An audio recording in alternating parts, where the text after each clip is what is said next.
Dear students, welcome back. Haryana HTET जो PGT teacher के लिए अभी उन्होंने जो एग्ज़ाम लिया 2025 में, उसके पेपर कई स्टूडेंट ने मुझे भेजा। मैं सबको बहुत थैंक्स बोलता हूँ। ऑफ कोर्स उसमें कुछ क्वेश्चन जो है उड़े हुए हैं, वो बाद में वो चर्चा करेंगे। And I have not seen such beautiful paper in ages. आप समझेंगे मैं क्या कह रहा हूँ। महज जो है 50-60 क्वेश्चन है, लेकिन वो कैसे क्वेश्चन है, वो क्वेश्चन है जो मैं देखना चाहता था NTA के एग्जाम में, UGC नेट में। लेकिन यहाँ पे वो दिखते हैं बेहद बेहद जहीन और बहुत ही मीनिंगफुल और बहुत ही वेल क्राफ्टेड क्वेश्चन। यदि आप सोच रहे हैं मैं क्या डिस्कस कर रहा हूं, तो आप देख रहे हैं पॉल साइंस हेल्प चैनल, जो एक छोटा प्रयास है रिसर्च बेस्ड नॉलेज को शेयर करने का सोशल साइंस में, खास करके पॉलिटिकल साइंस में, वो भी एग्जामिनेशन पर्पज से। आज हम लोग एक पॉपुलर सीरीज जो PYQA वीडियो लेक्चर है, उसके तहत हरियाणा HTET कि PGT टीचर के लिए पॉलिटिकल साइंस 2025 पेपर को एनालाइज कर रहे हैं with lot of additional information, explanation and analysis. चलिए शुरुआत करते हैं, जो यूजफुल होगा हर एग्जाम के लिए। इससे पहले कि क्वेश्चन आंसर का दौर करें शुरू, आपको जानना चाहिए, आपका अधिकार है और मेरा कर्तव्य है। यदि आप वेट कर रहे हैं CUET PG 2026 के फाउंडेशन बैच में बेसिकली जो है क्लासेस होंगे, जो एक ट्रेडिशनल ऑफ कोर्स ऑनलाइन होंगे, लेकिन उसमें जो बेसिक कॉन्सेप्ट क्लियर किए जाएंगे और आपको प्रिपेयर किया जाएगा जो ऑनलाइन टेस्ट सीरीज जो आगे होगी उसके लिए। इसकी टेंटेटिव डेट जो है अगस्त सितंबर में कभी अनाउंस होगी, आप देखते रहिए जो मैसेजेस में देता हूं। और UGC नेट की जो दिसंबर साइकिल जिसके लिए काफ़ी क्वेरी आ रही है, वो भी अगस्त सितंबर में कभी हम लोग शुरू करेंगे। Be ready for that. तब तक जो है आगे मैं आपको बताऊंगा कैसे आपको प्रिपेयर करना है। ये मैं कह रहा था कि ये रिसोर्सेज अवेलेबल हैं, ऑफ कोर्स किंडल वर्जन में है। अब तक मुझे पूरा भरोसा है कि मेरे स्टूडेंट जो हैं किंडल वर्जन को एस कर लिए होंगे, वो ऑनलाइन के। तो आप लोग बहुत मास्टर हो, आप लोग यंग हो, लेकिन मोबाइल पे मत पढ़ना, टैब या सस्ते लैपटॉप पे पढ़ने की कोशिश करना, यदि महंगा नहीं ले सकते हो तो।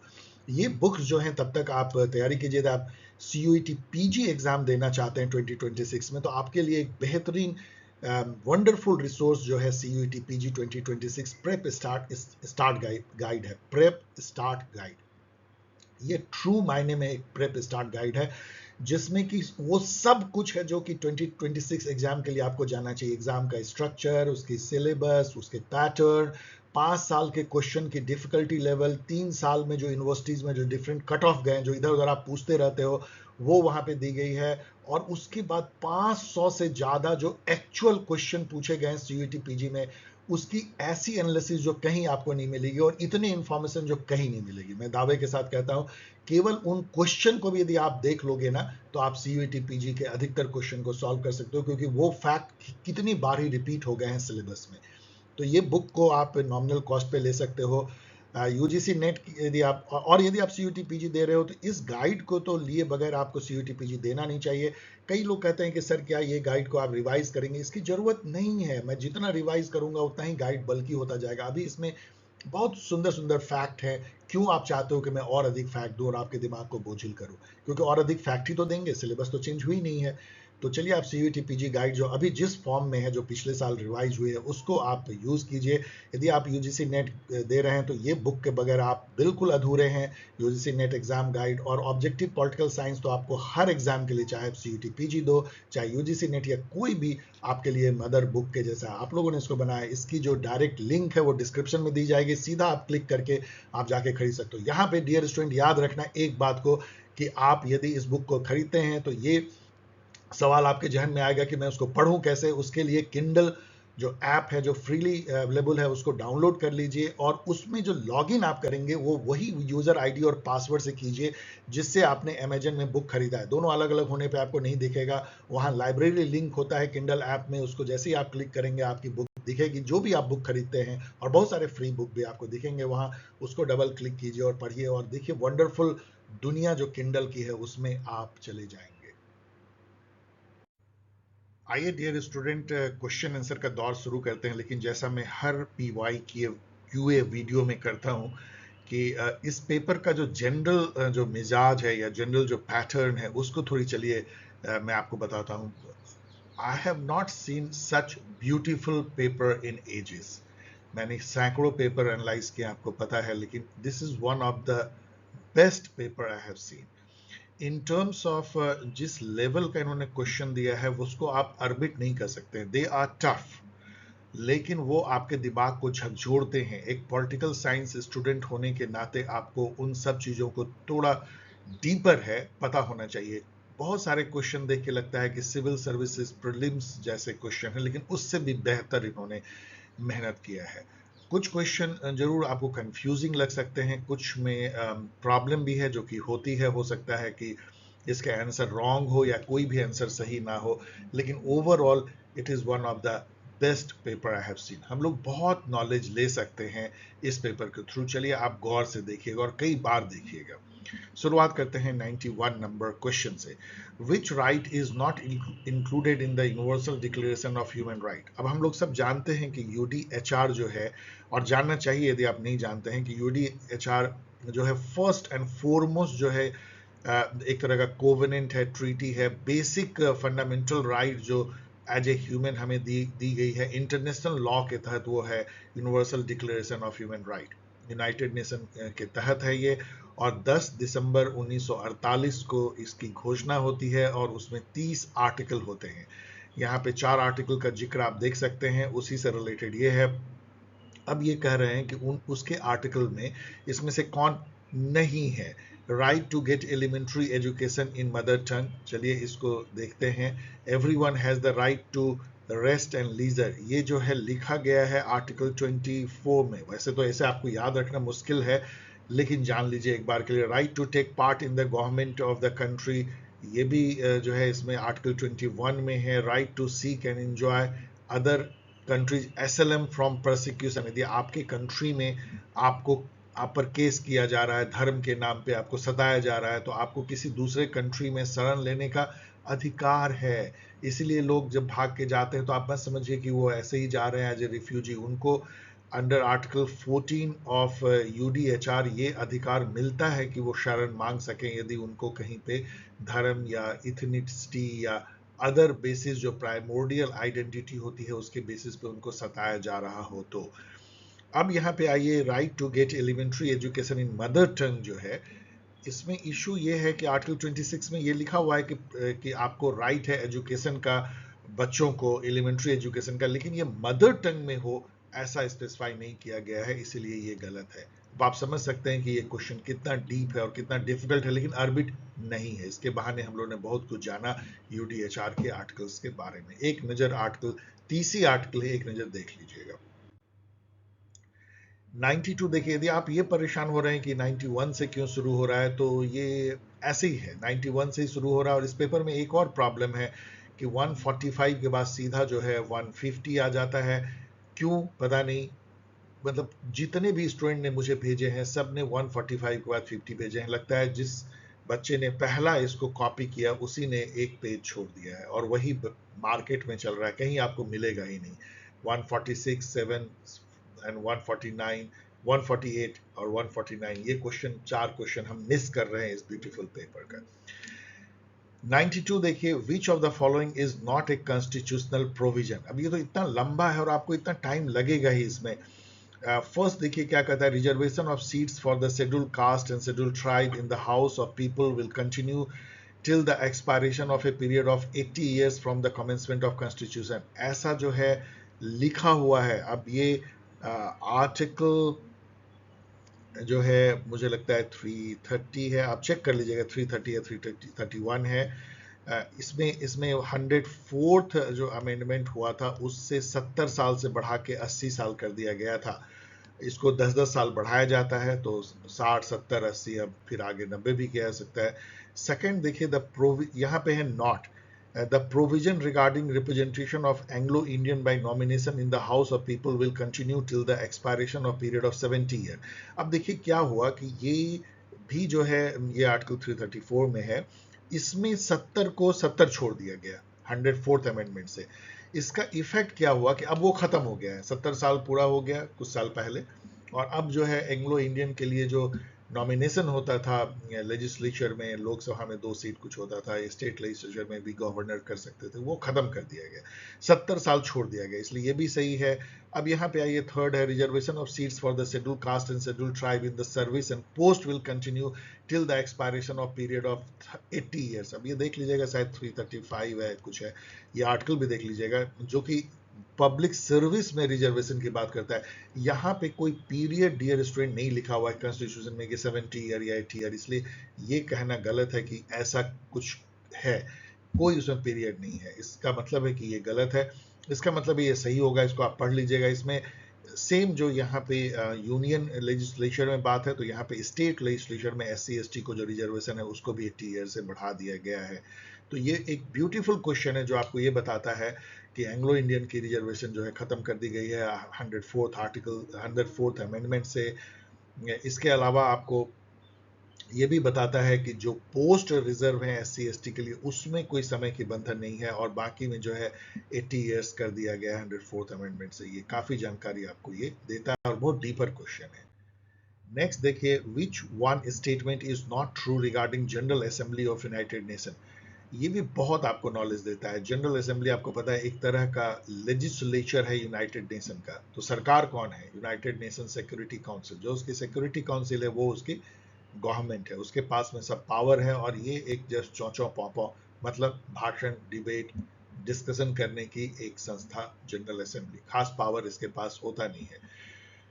इसके एक प्रेसिडेंट बनाए जाते हैं जो यहाँ लिखा गया है। सबसे पहले यही देख लीजिए, general assembly each year elects a general assembly president to serve a 1 year term of the office. चलिए इसी से अपनी नॉलेज बढ़ाते हैं। इस साल के जो प्रेसिडेंट है, जो सेशन शुरू होगा अब अगले महीने शुरू होगा सितंबर में, उसकी जो प्रेसिडेंट है वो अन्ना लेना बारबॉक है, सॉरी बेयरबॉक ऑफ जर्मनी। तो इनको जो है बनाया गया है यूनाइटेड नेशन जनरल असेंबली का जो 80th सेशन है, मतलब 80th सेशन, मतलब 80वां साल जो है वो जनरल असेंबली की बैठक होगी। हर साल सितंबर में जो है बैठक की शुरुआत होती है, कई महीने और चलती होगी। उसमें कई सारे डिस्कशन होते हैं जो पेपर में आते रहते हैं। उस सेशन के लिए, 80th सेशन के लिए इन्होंने प्रेसिडेंट चुना है जिनका नाम ये है। तो ये कई एग्जाम में पूछा सकता है। अब आइए, ये तो सही है, it is the only UN body with universal representation. ये बिल्कुल सही है। 194 मेंबर है आज के डेट में, या 193, और सभी को जो है बराबर वहां पे वोट है, सबको, कोई वीटो पावर नहीं है, सबको वोट है वहां। जबकि सिक्योरिटी काउंसिल में यूनो की केवल 15 मेंबर है। Each year in September the full UN membership meets in Washington for the annual general assembly session. अब देखिए, सितंबर में तो मिलते ही हैं, 80th सेशन के लिए मिल रहे हैं, लेकिन वॉशिंगटन में कैसे मिलेंगे? आपको पता होना चाहिए कि UN की जो हेडक्वार्टर है वो न्यूयॉर्क में है। यदि न्यूयॉर्क में है UN का हेडक्वार्टर, तो वहीं मिलेंगे ना, तो ये स्टेटमेंट हो जाता है गलत। यदि आपको गलत मिल गया तो आप इसको पढ़ लीजिए, ये सही होगा, बस नॉलेज बढ़ा लीजिए। Decision on important questions such as those on peace and security, admission of new members and budgetary matters require a 2/3 majority of the General Assembly। बस जान लीजिए कि एक स्पेशल मेजोरिटी, 2/3 मेजोरिटी चाहिए होता है इन इंपॉर्टेंट मैटर्स के लिए। ये तो गलत है ही। 94 देखिए, disqualification on the basis of defection, जो कि 10th शेड्यूल में लिखा गया है। 10th शेड्यूल आपको पता है 1985 में लाया गया था, बाद में उसमें चेंजेस भी किए गए। तो इसमें अब कहा जा रहा है, disqualification on the basis of defection is not correct in the context of the relevant provision. ये क्वेश्चन भी आपको खासा कंफ्यूज कर सकता है। All candidate elected on the ticket of a political party nominated an independent candidate come under the purview of this provision। ये एकदम बिल्कुल सही है, इंडिपेंडेंट कैंडिडेट भी इसके दायरे में आते हैं। यदि कोई इंडिपेंडेंट कैंडिडेट जो है वो किसी पार्टी को ज्वाइन कर ले तो उसकी सदस्यता चली जाती है, ध्यान रखिएगा। और यदि कोई एक कैंडिडेट जो है किसी पॉलिटिकल पार्टी के सिंबल पे जीत के आता है और किसी और दूसरी पार्टी में शामिल हो जाता है, तो उसकी भी सदस्यता रद्द की जा सकती है इसके तहत। इसके अलावा इसमें जो आर्टिकल है 100 आर्टिकल 102 है या 1, ये देख लीजिएगा, मुझे लगता है 100 आर्टिकल 2 होगा, मैं क्वेश्चन मार्क लगा देता हूँ, चेक कर लीजिएगा। 100 आर्टिकल 2 जो है वो बताता है कि स्पीकर जो होते हैं हाउस के, या चेयरपर्सन जो होते हैं, वही अंतिम अधिकारी होते हैं इसको डिसाइड करने के लिए डिफेक्शन को। तो ये तो सही है। 2 है disqualification on the ground of defection apply in case of split.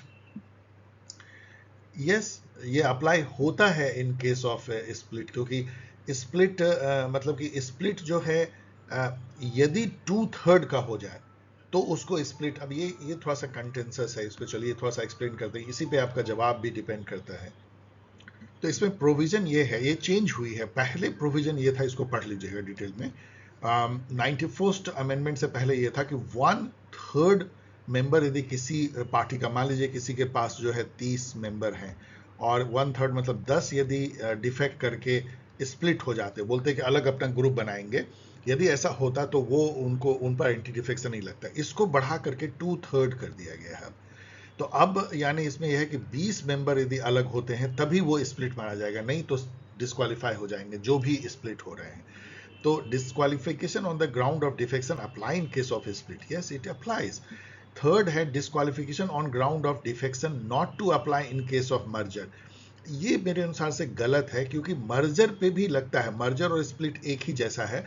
मतलब इसमें यह है कि यदि आपने स्प्लिट कर लिया, यदि आपने स्प्लिट कर दिया और 2/3 से अधिक यदि आपका स्प्लिट है, तब तो यदि आप किसी पार्टी में मर्ज कर जाते हो तो आप पे डिफेक्शन नहीं लगता है। लेकिन यदि 2/3 से कम आप स्प्लिट किए हो और दूसरे पार्टी में मर्ज भी कर जाओगे, तब भी जो है आप पे लगेगा। तो ये जो है मर्जर के केस में नहीं लगता है, ये कहना तो गलत है। The decision of the chairman of the speaker of the house as the case में be on the question of disqualification is schedule 10 shall be final. ये बिल्कुल सही है। वैसे ये जुडिशियल रिव्यू के दायरे में आता है, लेकिन जो डिसीजन है इस पे लेने का, वो अंतिम निर्णय जो है, उस निर्णय पे भले कोर्ट बैठे, लेकिन निर्णय लेने का अधिकार अंतिम जो है वो chair person of the house या स्पीकर ऑफ द हाउस को है। तो इसलिए 3 जो है मेरे अनुसार से जो है गलत है। लेकिन आप समझ सकते हैं कि ये कितना डीपर क्वेश्चन है और कई चीजें आपको ये बताता है। 95 देखिए, विच of the following is not included in the duty of the union for Hindi language in the constitution of India. इसमें 2 आर्टिकल आपको जानना पड़ेगा। एक है आर्टिकल 343 जो कहता है कि ऑफिशियल लैंग्वेज जो है यूनियन का हिंदी होगा देवनागरी स्क्रिप्ट में, और बहुत सारी चीजें कहता है कि कितने साल तक जो है वो इंग्लिश चलता रहेगा एंड ऑल। इसके अलावा लेकिन ये जो क्वेश्चन है वो इस पे है directive of the development of the Hindi language. 351 article कहता है it shall be the duty of the union to promote the spread of Hindi language.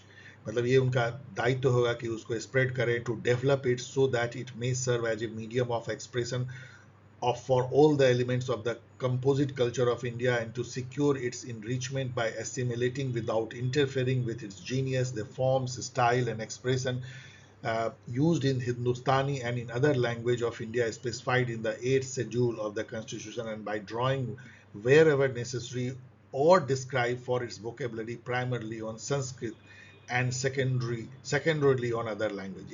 ये बहुत सारी बातें इस पर लिखी गई है कि हिंदी के विकास के लिए गवर्नमेंट के क्या दायित्व हैं, ड्यूटी है। अब यहाँ उसी पे क्वेश्चन बनाया इन्होंने, विच of the following is not included in the duty of the union for Hindi language. ये आप कॉमन सेंस से भी जो है सॉल्व कर सकते हैं। To promote the spread of Hindi language, ये यहाँ लिखा गया है तो ये सही है। टू डेवलप हिंदी लैंग्वेज, ये भी लिखा गया है, promote and develop. To secure its enrichment by assimilating, मैं पूरा पढ़ नहीं रहा हूँ, ये पूरा लाइन का लाइन भाई इन्होंने उठा लिया है तो ये भी है। अब देखिए क्यों कॉमन सेंस से आप इसको सॉल्व कर सकते हैं, इस लाइन को जरा पढ़िए। To develop technical terminology to facilitate the global use of Hindi. अब ये बहुत ही स्पेसिफिक है कि आप टेक्निकल टर्मिनोलॉजी की हिंदी में, जो साइंस एंड टेक्नोलॉजी में जो फ्रेज यूज होते हैं उसका हिंदी में क्या तर्जुमा होगा, इसको बना बना के पूरे वर्ल्ड में आप इसको पॉपुलराइज करें। इस टाइप की बात इसमें लिखी गई नहीं है और आप इसको अंदाज भी लगा सकते हैं कि ये नहीं होगा, लेकिन ये आर्टिकल जानना चाहिए, आर्टिकल 351 एंड आर्टिकल 343। 96 देखिए, what is the multinational exercise call to enhance anti submarine warfare tactics in Indo Pacific region. I am sure कि आपने इसका नाम नहीं सुना होगा, इसलिए ये क्वेश्चन बन जाता है टफ। इसका नाम है सी ड्रैगन, और सी ड्रैगन के बारे में यहाँ पे लिखी गई है, इसको आप पढ़ लीजिएगा। यहाँ पे भी, और यहाँ एक इंटरेस्टिंग इसमें पॉइंट ये है कि इसको लीड जो कर रहा है वो यूएस की 7th फ्लीट जो है, वही 7th फ्लीट, मतलब वही इनफेमस 7th फ्लीट जो कि इंडिया में भेज दिया था रिचर्ड निक्सन ने भेज दिया था 1971 के इंडिया पाकिस्तान वॉर में भेज दिया था। और वही अब समझिए 7th फ्लीट जो है वो इंडिया के साथ मिल करके इंडो पैसिफिक में इंडिया, ऑस्ट्रेलिया, जापान, मतलब एक तरह से जो कोऑर्डिनेशन है उसके साथ मिल करके अब चाइना को आंख तरेड़ने के लिए ये एक्सरसाइज सी ड्रैगन कर रहे हैं। तो इस बात को आप लोग इस तरह से देखिए कि कैसे जो है जियो पॉलिटिक्स में रिलेशन बदलते हैं। और जब ये क्वेश्चन बन रहा था उस समय में तो हम लोग बहुत आंखों के प्यारे थे, यूएस के ट्रंप के क्वाड में हम मेंबर थे, और अभी इतने ही महीनों में कितनी सिचुएशन बदल गई है कि अब इंडिया को कुछ समझ में हम लोग को नहीं आ रहा है कि ट्रंप हमारा दोस्त है या दुश्मन है। तो पता नहीं इस तरह के क्वाड का भी क्या होगा और इस तरह सी ड्रैगन, इन सब का क्या अब आगे फ्यूचर होगा। 97 देखिए, which one statement is not correct regarding election reforms recommended by law commission. Law commission के बारे में आप लोगों को पढ़ लेना चाहिए। शायद अभी 22वीं या 23वीं लॉ कमीशन कंस्टिट्यूट की गई है। कौन है उसके चेयरपर्सन, ये भी पूछा जाता है। लॉ कमीशन कानून में क्या सुधार होने चाहिए इस पर रिसर्च करती है और सरकार को बताती है, जिसके बेसिस पे कैबिनेट में डिसीजन होते हैं, फिर लेजिस्लेचर जो है उस पर विचार करके कानून बनाते हैं। ये भी आप कॉमन सेंस से जो है इसको सॉल्व कर सकते हैं, क्योंकि यदि आप यहाँ पे आए तो ये कहता है कि लॉ कमीशन कह रही है कि law commission is in favour of introducing the right to recall in Panchayati Raj institution. ये कितना रेडिकल हो सकता है। Right to recall do you know क्या होती है? कि जैसे आप पंचायती राज में 5 साल के लिए कैंडिडेट को भेजते हैं, मैक्सिमम 5 ईयर्स के लिए, कम के लिए भेज सकते हैं, तो उसको आप यदि जनता में से कुछ जनता, मतलब एक पर्टिकुलर मेजोरिटी ऑफ जनता यदि पिटीशन दे कि नहीं, इससे पहले ही जो है वो हमारे मेंबर जो मैंने चुन के भेजा है वापस हो जाए, तो ये बहुत ही रेडिकल है। ये बहुत कम जगह शायद राइट टू रिकॉल स्विट्जरलैंड या कहीं कहीं दी गई है, ऑस्ट्रिया में शायद दी गई है, चेक कर लीजिएगा, बहुत कम जगह दी गई है। तो इस तरह का रेडिकल लॉ कमीशन इंडिया में कहेगी ऐसा पॉसिबल नहीं है। तब जबकि यहाँ पे बहुत ही अच्छे अच्छे पॉइंट हैं, like system of complete state funding of election is not feasible, ये खुद कहते हैं, जो कि फिजिबल शायद होगा भी नहीं। Commission does not recommend the introduction of compulsory voting in India, ये भी बहुत रेडिकल है, कंपलसरी वोटिंग ऑस्ट्रेलिया की तरह करना, वो भी इंट्रोड्यूस नहीं कर रही है, करने का इन्होंने सुझाव दिया है। The law commission currently rejects the extension of the NOTA principle to introduce a right to reject. NOTA जो है वो राइट टू रिजेक्ट नहीं है। नोटा मतलब कि हमें किसी को नहीं देना है, लेकिन राइट टू रिजेक्ट नहीं है, वो भी बहुत रेडिकल है। तो ये सब रेडिकल को जब लॉ कमीशन नहीं एक्सेप्ट कर रही है तो इतना रेडिकल को करेगी क्या? इसलिए आप कॉमन सेंस से इसको पिक कर सकते हैं। 98 देखिए, in which of the following cases did the supreme court in its judgment allowed state government to subdivide the reservation quota meant for SC and ST। Again एक ब्यूटीफुल क्वेश्चन जो आपको बहुत सारे नॉलेज देता है। इसको समझने के लिए आपको आर्टिकल 341, 342 और 342A समझना पड़ेगा। ये तीनों आर्टिकल में ये लिखा गया, इसको आप पढ़ लीजिएगा constitution.pdf से, कि प्रेसिडेंट जो है वो नोटिफाई, मैंने यहाँ पे दे दिया है, शायद पूरा नहीं दिया है, बहुत जगह लगता है, आप इसको पढ़ लीजिएगा। बेसिकली इसमें यह है कि प्रेसिडेंट जो है शेड्यूल कास्ट, शेड्यूल ट्राइब और ओबीसी के लिए लिस्ट निकाल सकते हैं, और वो भी लिस्ट स्टेट स्पेसिफिक होता है, मतलब हर स्टेट में कौन कौन एससी कहलाएंगे, कौन एसटी कहलाएंगे, ऐसा एक लिस्ट मान लीजिए निकाल दिया कि बिहार में ये एससी कहलाएंगे, ये एसटी कहलाएंगे, ये ओबीसी कहलाएंगे सेंटर के लिए। अब जो है उस लिस्ट में, सेंटर के लिए भी स्टेट भी उसको यूज करती है रिजर्वेशन के लिए, अब उस लिस्ट में जो है मान लीजिए कि 56 जो है प्रजाति जो है वो एससी लिखी गई है। तो अभी तक जो है सुप्रीम कोर्ट ये कहता था कि स्टेट को अधिकार नहीं है कि इस लिस्ट को फर्दर वो सब कैटेगराइज करे कि इस 56 में से कौन ऊपर रहेंगे रिजर्वेशन में, कौन नीचे रहेंगे, किसको पहले मिलेगा, किसको बाद। कोटा विद इन कोटा नहीं हो सकता है, कैटेगरी विद इन कैटेगरी नहीं हो सकती है। मान लीजिए 22.5% एससी के लिए, तो ये आप नहीं कर सकते कि 2% हम इस 3 जाति के लिए फिक्स कर देंगे। लेकिन अब dear student, state of Punjab versus Davinder Singh case में सुप्रीम कोर्ट ने 2020 में यह कह दिया कि नो, स्टेट कर सकती है, क्योंकि उनका यह विचार था कि इसमें गड़बड़ क्या हो रही है कि हम यदि कोटा विद इन कोटा नहीं करते हैं तो कुछ ही प्रजाति जो है, 56 की लिस्ट है लेकिन 2 ही जाति जो है एससी में सारे जो है रिजर्वेशन के बेनिफिट ले रही है, उससे उनके अंदर भी विषमता बढ़ती जा रही है। इसके लिए स्टेट जो है चाहे तो आइडेंटिफाई करके सब कैटेगराइज कर सकते हैं। इसलिए सही आंसर है state of Punjab versus Davinder Singh case. इसमें ध्यान देने की बात है कि ईवी चेन्नैया केस जो है 2005 में, उसमें एकदम एग्जैक्ट उल्टा जो है सुप्रीम कोर्ट ने कहा था कि नहीं कर सकती है स्टेट। तो समझिए कि इस डिसीजन में उन्होंने ईवी चुनैया के केस को बिल्कुल जो है ओवरटर्न कर दिया अपने डिसीजन को। इसके अलावा यहाँ बहुत ही कुछ फेमस केसेज हैं, आपको जानना चाहिए। State of Madras versus Champakam Dorai Rajan case जो है, ये बहुत ही फेमस केस है 1951 का। इसमें क्या हुआ था कि सुप्रीम कोर्ट ने ये कह दिया था कि कास्ट बेस्ड रिजर्वेशन नहीं हो सकता एजुकेशनल इंस्टीट्यूशन में। इसको हटाने के लिए ही नेहरू जी फर्स्ट अमेंडमेंट में आर्टिकल 15(4) और 16(4) जोड़ देते हैं, जिसमें ये लिखा गया है, देखिए यहाँ पढ़ लीजिएगा, कि स्टेट जो है वो SC ST और अदर बैकवर्ड क्लास के उत्थान के लिए एजुकेशन में कुछ भी कर सकती है जो कि फंडामेंटल राइट को अहित नहीं करेगा, स्टेट के फंडामेंटल राइट टू इक्वलिटी को अहित मतलब का बाधक नहीं होगा या वो इन्फ्रिंज नहीं करेगा। इन दोनों को पढ़ लीजिएगा। तो ये बहुत इंपॉर्टेंट केस है जो कि आपको पता होना चाहिए। इंदिरा स्वानी केस जो है वो भी उतना ही इंपॉर्टेंट है। ये मंडल कमीशन के इम्प्लीमेंटेशन के बाद सुप्रीम कोर्ट में 1992 में आया था, जिसमें सुप्रीम कोर्ट ने ये रूलिंग दी थी कि जो क्रीमी लेयर है, उस समय में तो 2.5 लाख की सीमा तय की गई थी कि सालाना जिनकी फैमिली की आय 2.5 लाख से ज़्यादा है, उस परिवार के बच्चों को भले ही वो OBC हो, उनको 27% रिजर्वेशन का फायदा नहीं मिलेगा। आज के डेट में शायद वो बढ़ा करके 8 लाख कर दी गई है, चेक कर लीजिएगा। लेकिन क्रीमी लेयर का जो पॉलिसी आया, जो सुप्रीम कोर्ट ने बनाया, वो इंदिरा स्वानी केस के चलते आया। तो ये सभी बहुत ही इंपॉर्टेंट है। 99 देखिए, which one statement of the following is not true regarding nuclear non proliferation treaty, NPT। ये भी आपको बहुत ज्ञान देता है। सबसे इंपॉर्टेंट जो कि कई एग्जाम में पूछा जाता है, India has neither sign NPT not CTBT। CTBT is comprehensive nuclear test ban treaty, जो 1996 में आती है। इसको भी इंडिया ने नहीं साइन किया है, ना ही NPT को किया है। NPT यहाँ पे जो थर्ड स्टेटमेंट है, तो ये भी सही है। अच्छा सॉरी, फर्स्ट जो है वो सही है, India has not sign NPT nor CTBT, ये फर्स्ट साइन, ये बिल्कुल सही है। सेकंड को अभी आप छोड़ दीजिए, थर्ड पे आइए।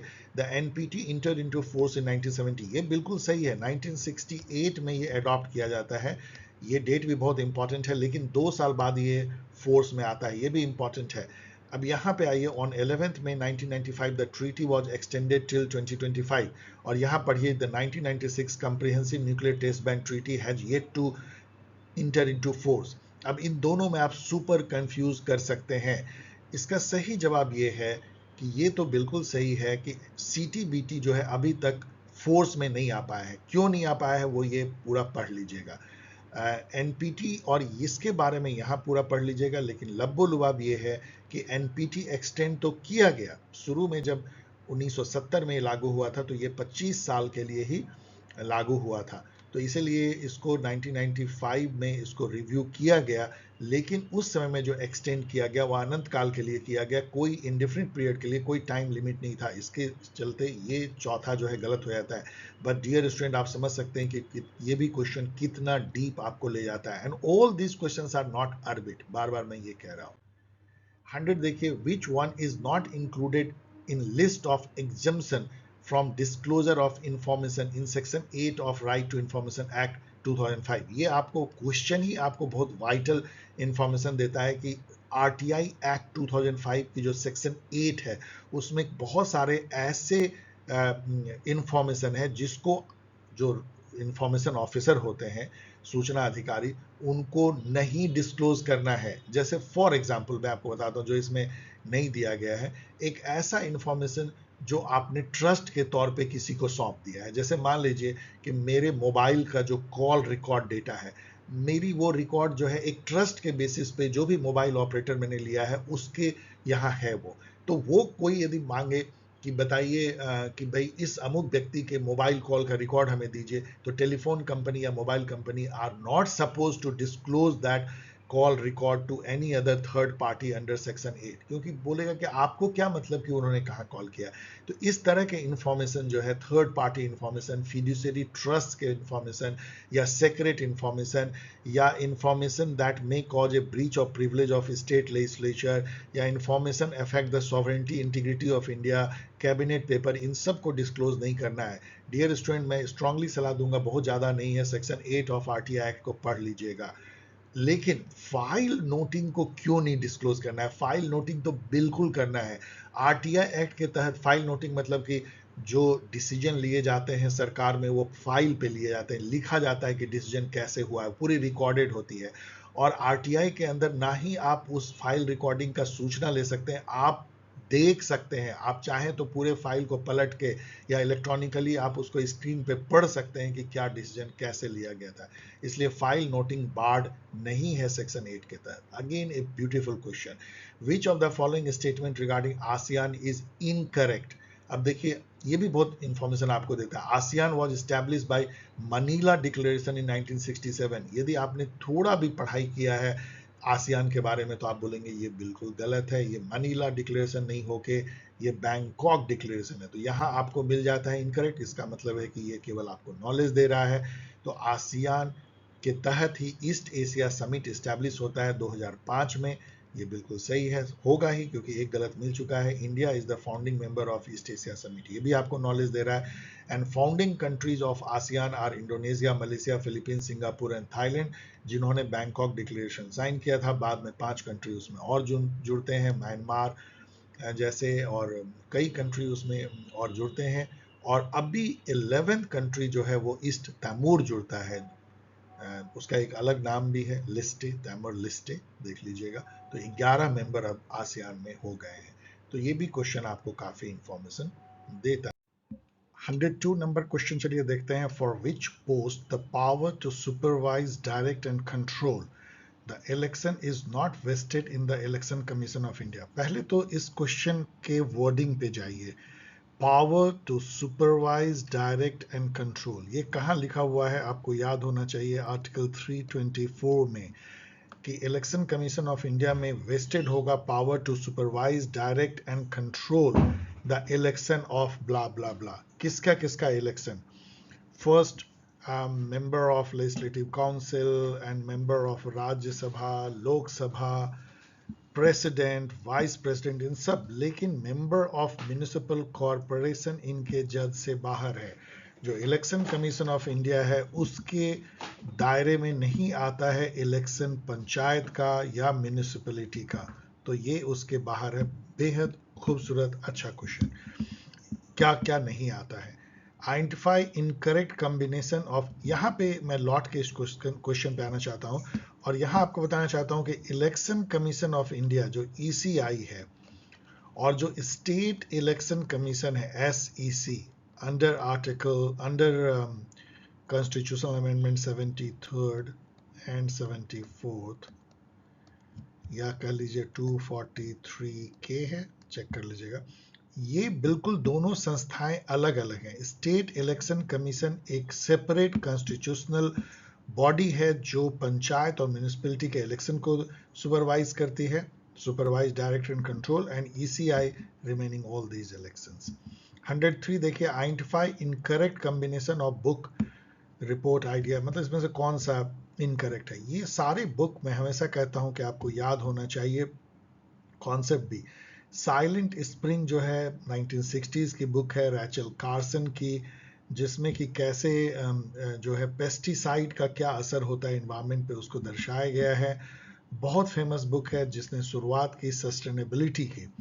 द ट्रेजेडी ऑफ कॉमन्स उतनी ही फेमस बुक है जेरेट हार्डिन की, जिसमें ये बताया गया कि जो प्रॉपर्टी या जो रिसोर्स किसी एक का नहीं होता, किसी एक की रिस्पॉन्सिबिलिटी नहीं होकर कॉमन होता है, उसकी क्या दुर्दशा होती है।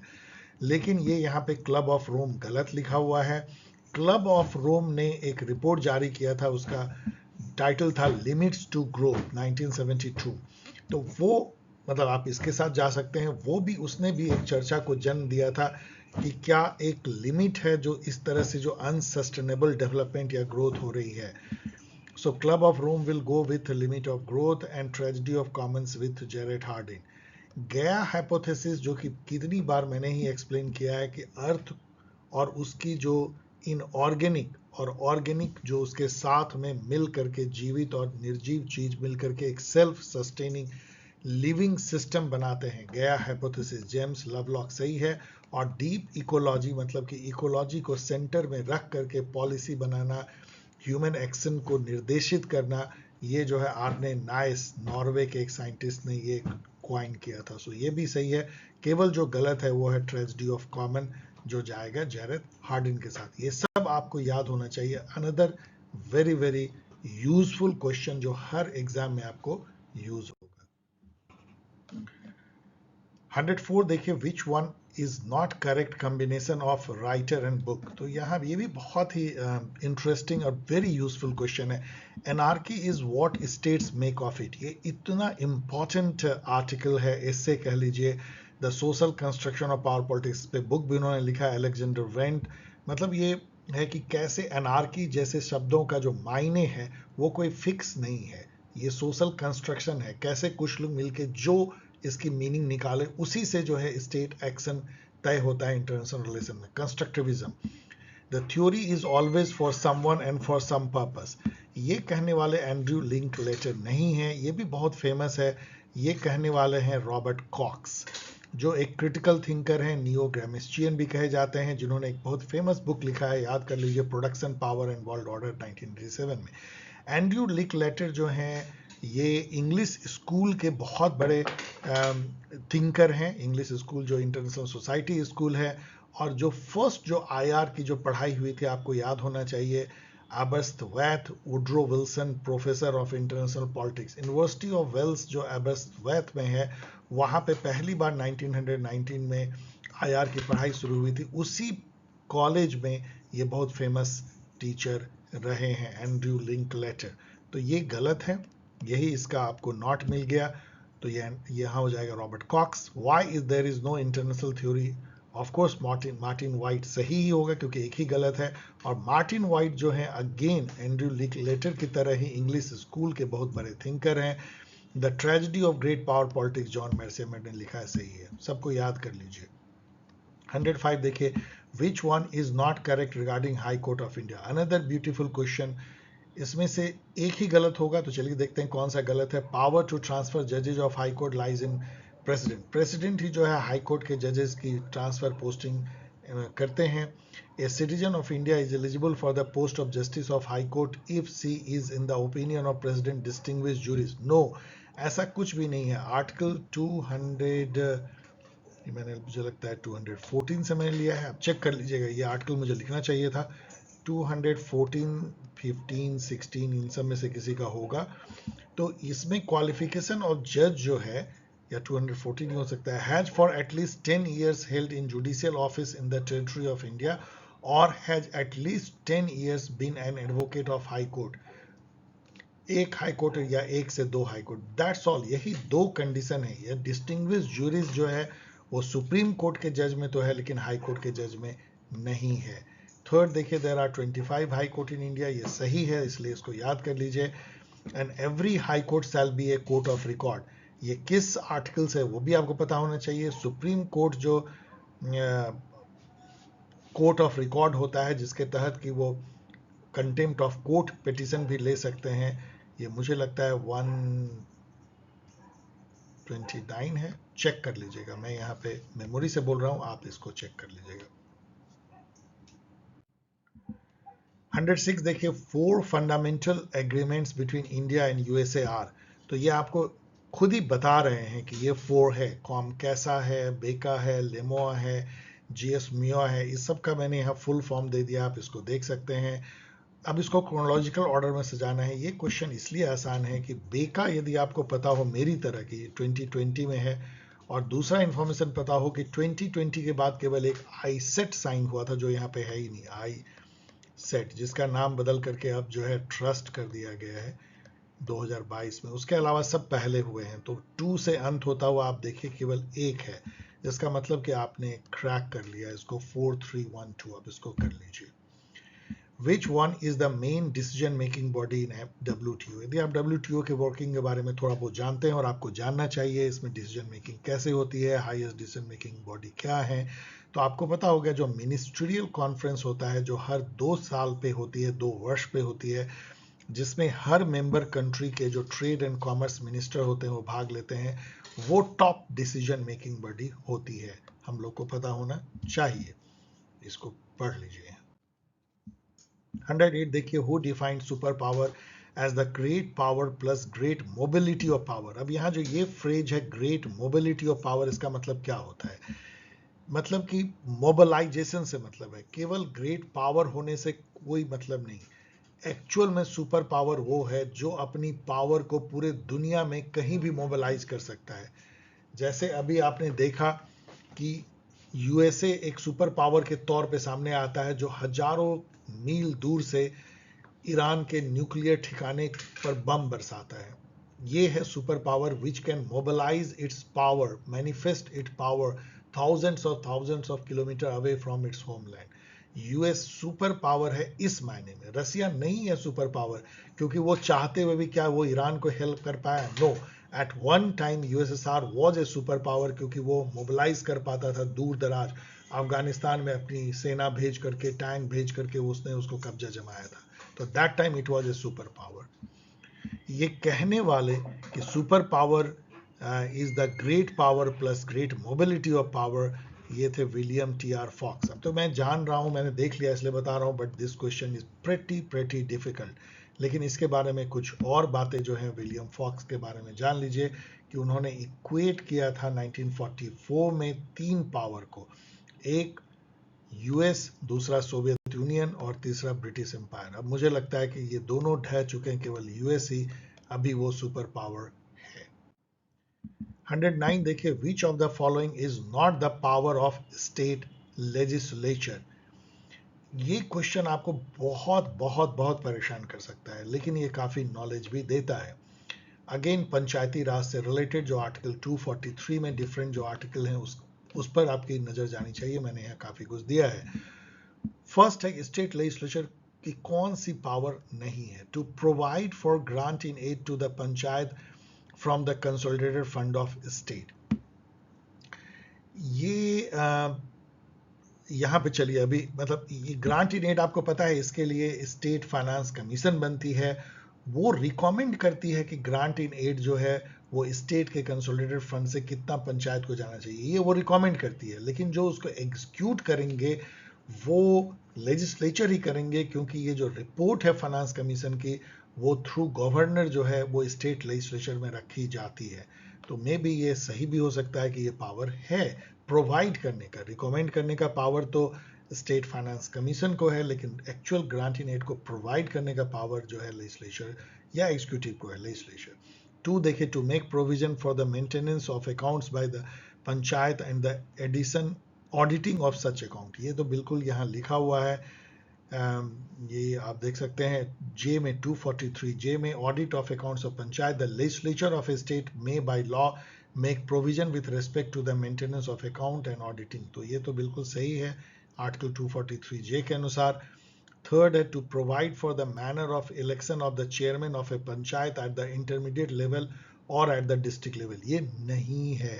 क्यों नहीं है आप जरा इसको पढ़िए, मैंने यहाँ उतार दिया है, कॉपी पेस्ट कर दिया है। 243C का सब आर्टिकल 5 वो ये कहता है कि chairperson of a panchayat at the village level, जो फर्स्ट ईयर होती है विलेज लेवल, उसके चेयरपर्सन तो वैसे ही सेलेक्ट किए जाएंगे in such manner as the legislature of a state में बाय लॉ प्रोवाइड, जो कि लेजिस्लेचर जैसा भी कानून के अनुसार करे।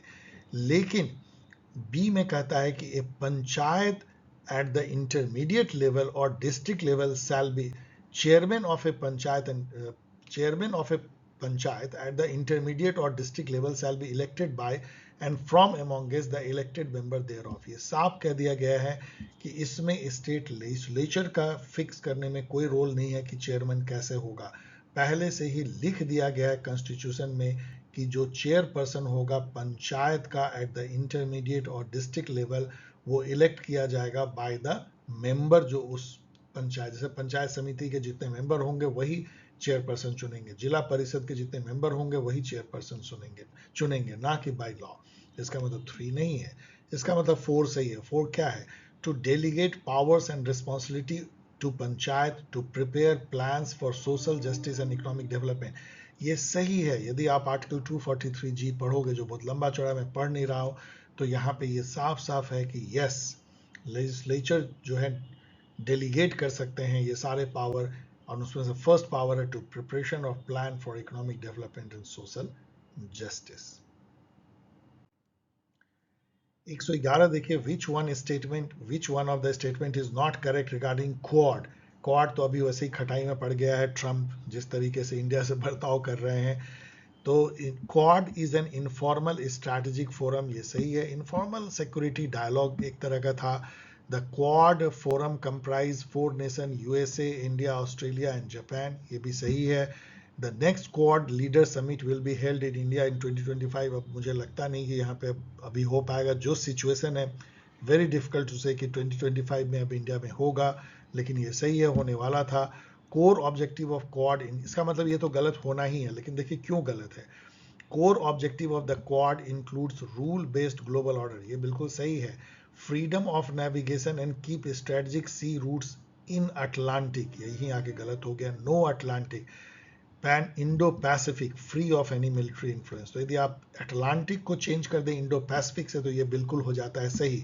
अब आप इसको पढ़िए, freedom of navigation and keep strategic sea routes in Indo Pacific, free of any military influence, बिल्कुल सही। अब इसको free of any military influence को आप चाइना पढ़ लीजिए, ये पूरा क्वाड जो है चाइना के अगेंस्ट ओरिएंटेड है। 110 चलिए देखते हैं, विच one of the statement is not correct regarding Kenneth Walsh. Kenneth Walsh जो हैं वो नियो रियलिज्म के फादर माने जाते हैं। उन्होंने एक बुक लिखी थी थ्योरी ऑफ इंटरनेशनल पॉलिटिक्स 1979 में। इसी बुक में उन्होंने स्ट्रक्चरल या नियो रियलिज्म की स्थापना की थी, तो ये तो सही है ही। वॉल्श ने एक बुक भी लिखा था man the state and war 1959, year भी हमेशा याद रखिए, इससे आपको कई क्रोनोलॉजी में फायदा होगा। इसी में उन्होंने जो है लेवल ऑफ एनालिसिस जो होती है, individual level, unit level and system level की बात की थी, 3 level of analysis in international relation. Third है, he argued that the first concern of state is to maximise power. अब ये निकल गया गलत, क्यों? क्योंकि Kenneth Waltz is considered a defensive neo realist. Defensive neo realist वो होते हैं जिनका ये मानना होता है कि state are primarily security maximiser, not power maximiser. Power is the means to achieve the end or goal of security. So goal है security maximization. जो इसका उल्टा बिलीव करते हैं उसको ऑफेंसिव नियो रियलिस्ट कहते हैं, जैसे जॉन मैर्सियमर, जिनका कहना है कि स्टेट एक्चुअली पावर मैक्सिमाइज करना चाहते हैं, हेजमन बनना चाहते हैं। So third is wrong. Fourth तो सही होगा ही, क्या है? He argues that bipolar system are more peaceful than multipolar system. ऐसा उन्होंने कहा था।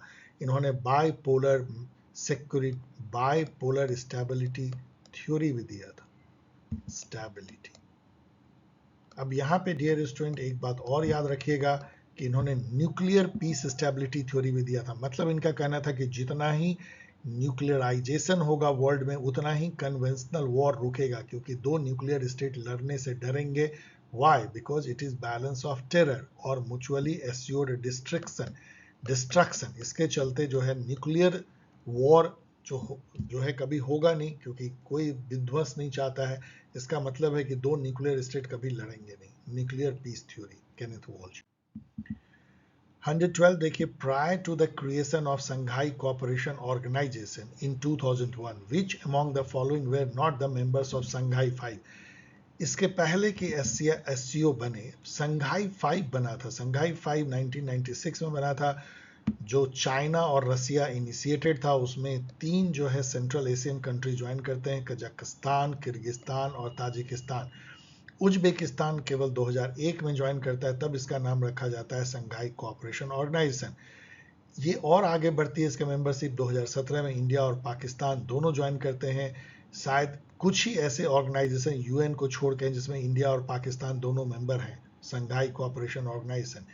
ईरान भी ज्वाइन करता है इसको 2023 में, और बेलारूस ज्वाइन करता है 2024 में संघाई कोऑपरेशन ऑर्गेनाइजेशन। किस ऑर्गेनाइजेशन ने नहीं ज्वाइन किया था संघाई 5 को? वो है उज्बेकिस्तान।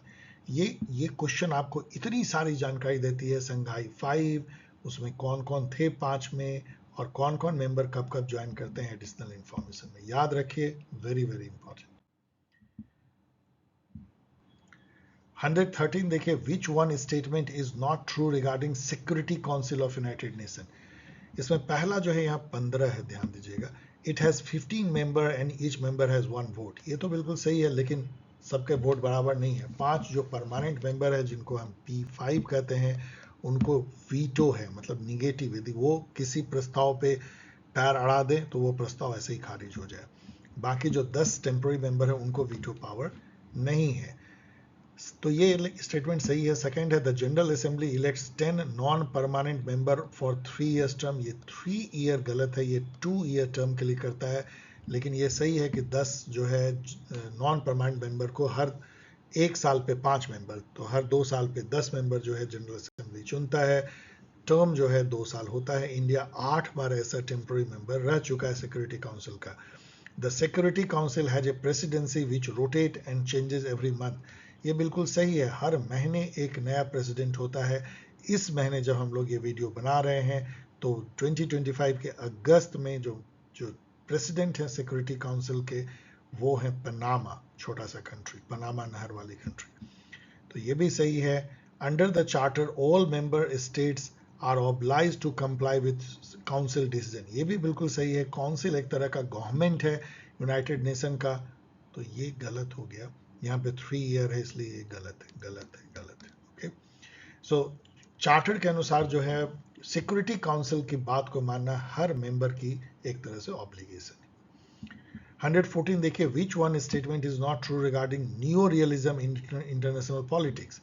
फर्स्ट स्टेटमेंट देखिए, new realism generally associated with bipolar system with stability. तो अभी आपने देखा कि bipolar stability theory Kenneth Waltz ने दिया। New realism see balance of power, जो उनकी मेन कॉन्सेप्ट है कि इसी से पीस हो सकता है as a consequence of the structural dynamics of the international system. जिस तरह से इंटरनेशनल सिस्टम है, मतलब जिसमें कि एनार्की है, कोई ऊपर सुपर गवर्नमेंट नहीं है और सबके पावर में ग्रेट वेरिएबिलिटी है, लेकिन लीगली सब इक्वल हैं, लेकिन सबको अपनी रक्षा खुद करनी है, तो balance of power he alliance के थ्रू या जैसे भी वही एक सर्वाइवल का फैक्ट या कारण है या एक तरीका है। So it is okay. According to neorealists, there is a general bias in international system in favor of balance rather than imbalance. Yes, international system भी like any other system equilibrium में रहना चाहती है, तो इसलिए बैलेंस ऑफ पावर मेंटेन करने की कोशिश करती है।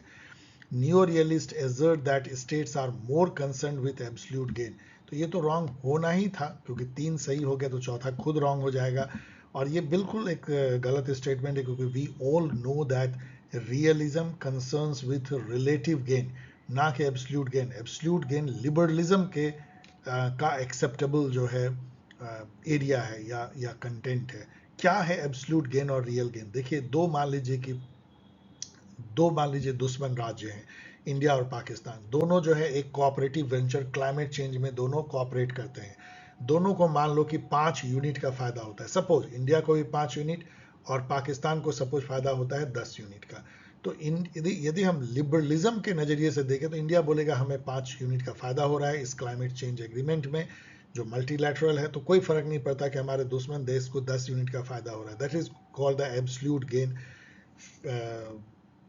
फिनोमिना कह लीजिए, या एब्सोल्यूट गेन को एक्सेप्ट करना।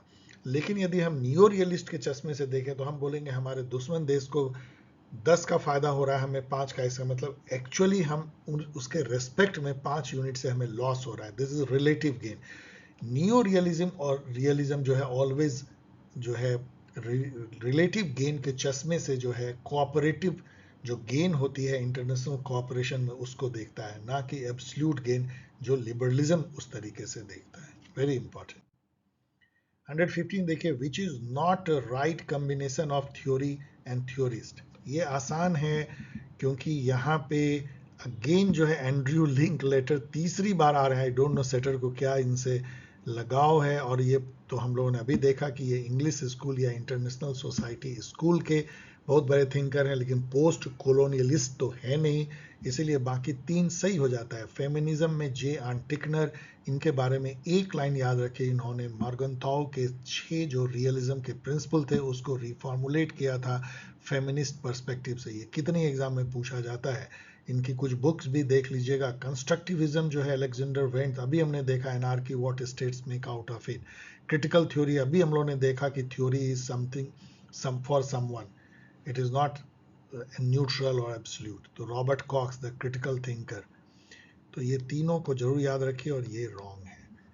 विच one of the following is not included in international bill of rights. मतलब ये कहने का, देखिए इसको सीधा ये कहता है कि 3 ही फंडामेंटल बिल ऑफ राइट्स है। एक यूडीएचआर है, universal declaration of human right, दूसरा जो है ICCPR है, international covenant on civil and political right, जो 1966 में अडॉप्ट होता है और 1976 में लागू होता है। और international covenant on economic, social and cultural right, ICSCR, ये भी 1966 में अडॉप्ट होता है और 76 में लागू। 76 दोनों का चेक कर लीजिएगा, मैं मेमोरी से बोल रहा हूँ।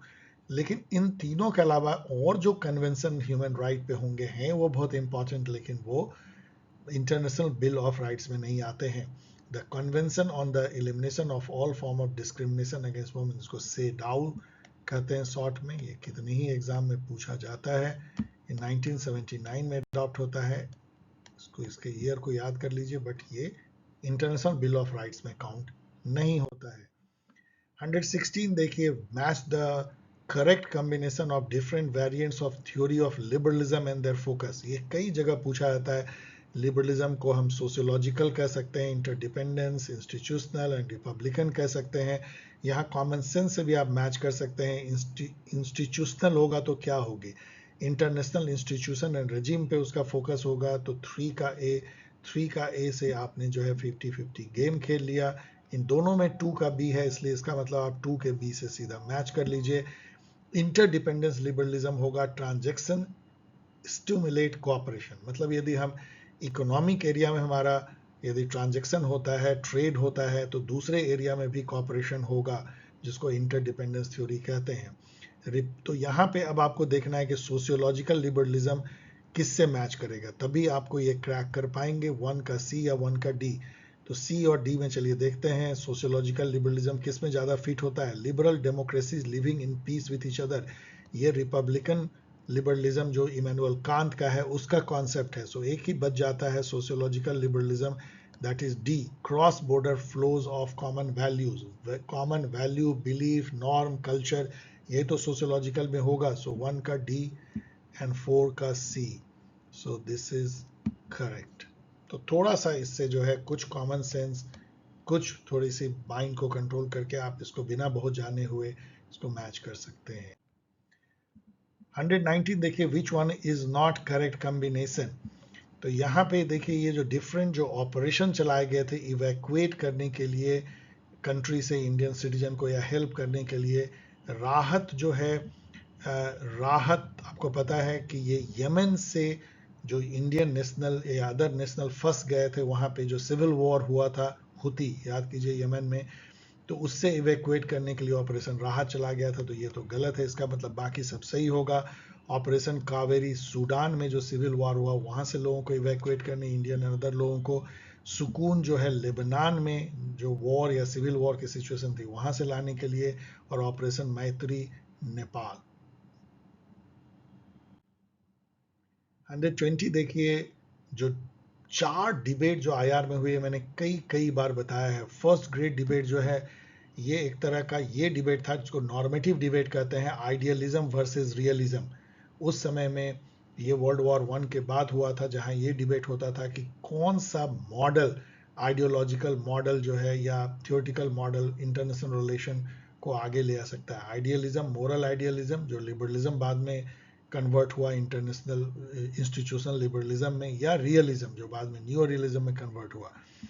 सेकेंड ग्रेट वॉर जो था वो 1950s में था, जो मेथोडोलॉजिकल डिबेट था, जहां बिहेवियरलिज्म सर चढ़ के बोल रहा था। तो ये हो रहा था कि आप बिहेवियरलिज्म या बिहेवियरलिस्ट अप्रोच रखा जाए या ट्रेडिशनलिस्ट अप्रोच रखा जाए। ट्रेडिशनलिस्ट अप्रोच जो जो ओल्ड नॉर्मेटिव फिलोसफिकल उस टाइप के जो अप्रोच थे। जो थर्ड ग्रेट डिबेट तब हुआ जब बहुत सारे नियो वर्सन आए, नियो मार्क्सिज्म आया, नियो लिबरलिज्म आया, नियो रियलिज्म आया। तो नियो नियो डिबेट थी ये बेसिकली। एक तरफ में जो है वो नियो लिबरलिज्म, नियो रियलिज्म, और दूसरी तरफ neo Marxism and like that. Fourth debate जो अभी भी चल रहा है, जो लेट 1990s और कोल्ड वॉर खत्म होने के बाद आया, रैशनलिज्म वर्सेस रिफ्लेक्टिविज्म और पॉजिटिविज्म वर्सेस पोस्ट पॉजिटिविज्म। यदि आप देखें, पॉजिटिविज्म मतलब जो एक तरह से डेटा, ऑब्जर्वेशन, फैक्ट पे जो बेस्ड है, इंपेरिकल है, वो पॉजिटिविज्म है। और पोस्ट पॉजिटिविज्म जो कि ज़्यादा रिलेशनल है, जो रिफ्लेक्टिविज्म है, जो जो प्योर डेटा और ऑब्जर्वेशन पे बेस्ड नहीं है, बल्कि जो इतर हट करके जो डेटा ऑब्जर्वेशन से है उस पर पोस्ट पॉजिटिविज्म। ये एक तरह का, यदि आप अभी देखें तो कंस्ट्रक्टिविज्म ले लीजिए, क्रिटिकल थ्योरी लीजिए, सब अल्टरनिज्म लीजिए, ये सब रिफ्लेक्टिविज्म या फेमिनिज्म लीजिए, पोस्ट कॉलोनिज्म लीजिए, ये सब रिफ्लेक्टिविज्म को ज़्यादा करीब जाता है। और रैशनलिज्म में देखेंगे तो नियो लिबरलिज्म और नियो रियलिज्म। अब इस जानकारी के बाद देखिए, first great debate was between realist, so it will B European liberalism versus realist, तो ये बैठ सकता है यूटोपियन, सॉरी, यस, ये utopian liberalism means idealism. Second great debate was behavioralism versus traditionalism. Third great debate, neo, so it was realist, liberal and neo-Marxist. Fourth great debate, positivist versus post-positivist. 121 देखिए, who classified political visionaries as epic theorist? तो ये तो बहुत ही orbit question है कि political visionaries as epic theory. Political visionaries Wolin ने किसको कहा था? उन्होंने कहा था जैसे इस टाइप के जो प्लेटो, एरिस्टोटल, उस टाइप के जो रूसो टाइप के जो थिंकर हैं, दे आर इपिक थ्योरिस्ट। वो मतलब कि ऐसा इतिहास लिखते हैं, मतलब वो बदलते हैं कि दुनिया का पॉलिटिकल अरेंजमेंट कैसा होना चाहिए, उसमें वो एक तरह से फंडामेंटल शिफ्ट लाने की कोशिश करते हैं। इन्होंने बुक लिखा था पॉलिटिक्स एंड विजन 1960 में, सेल्डॉन वोलिन। लियो स्ट्रॉस भी जो है वो नॉर्मेटिव पॉलिटिकल थ्योरी को रिवाइव करने के लिए बहुत आगे आते हैं। तो टेक्स्ट को इंटरप्रेट करने का इनका अपना एक तरीका जो है वो भी बहुत फेमस है। आना आरेंट जो है अपने ह्यूमन कंडीशन नाम के बुक 1958 के लिए जानी जाती हैं। और ऑक्सफोर्ड जो है एक वेरी फेमस कंजर्वेटिव थिंकर है। For the first time, the system of bicameralism and direct election was introduced in the country. अब ये जो है कंफ्यूजिंग हो सकती है, बहुत कंफ्यूजिंग हो सकती है, लेकिन जो बाइकैमरलिज्म जो फर्स्ट टाइम आता है वो तो डेफिनेटली 1919 के गवर्नमेंट ऑफ इंडिया एक्ट से आता है। और डायरेक्ट इलेक्शन भी फर्स्ट टाइम इसी एक्ट से आता है, जिसको मॉन्टेक चेस्टरफोर्ड रिफॉर्म कहते हैं। गवर्नमेंट ऑफ इंडिया एक्ट 99 जो है उसने एक तरह का इलेक्शन तो जरूर जो है लेजिस्लेटिव काउंसिल के लिए शुरू किया था, लेकिन ये इलेक्शन जनरली इनडायरेक्ट थे। इसने सेपरेट इलेक्टोरेट भी दिया था, लेकिन यस, एक तरीके का इलेक्शन जो है वो कैसे लोग वोट देते हैं वो शुरू करवाया था 1909 में। लेकिन डायरेक्ट इलेक्शन जैसे कि अभी हम लोग वोट देते हैं वो 1919 से आया। इसके बारे में और ज़्यादा पढ़ लीजिएगा, लेकिन this is correct.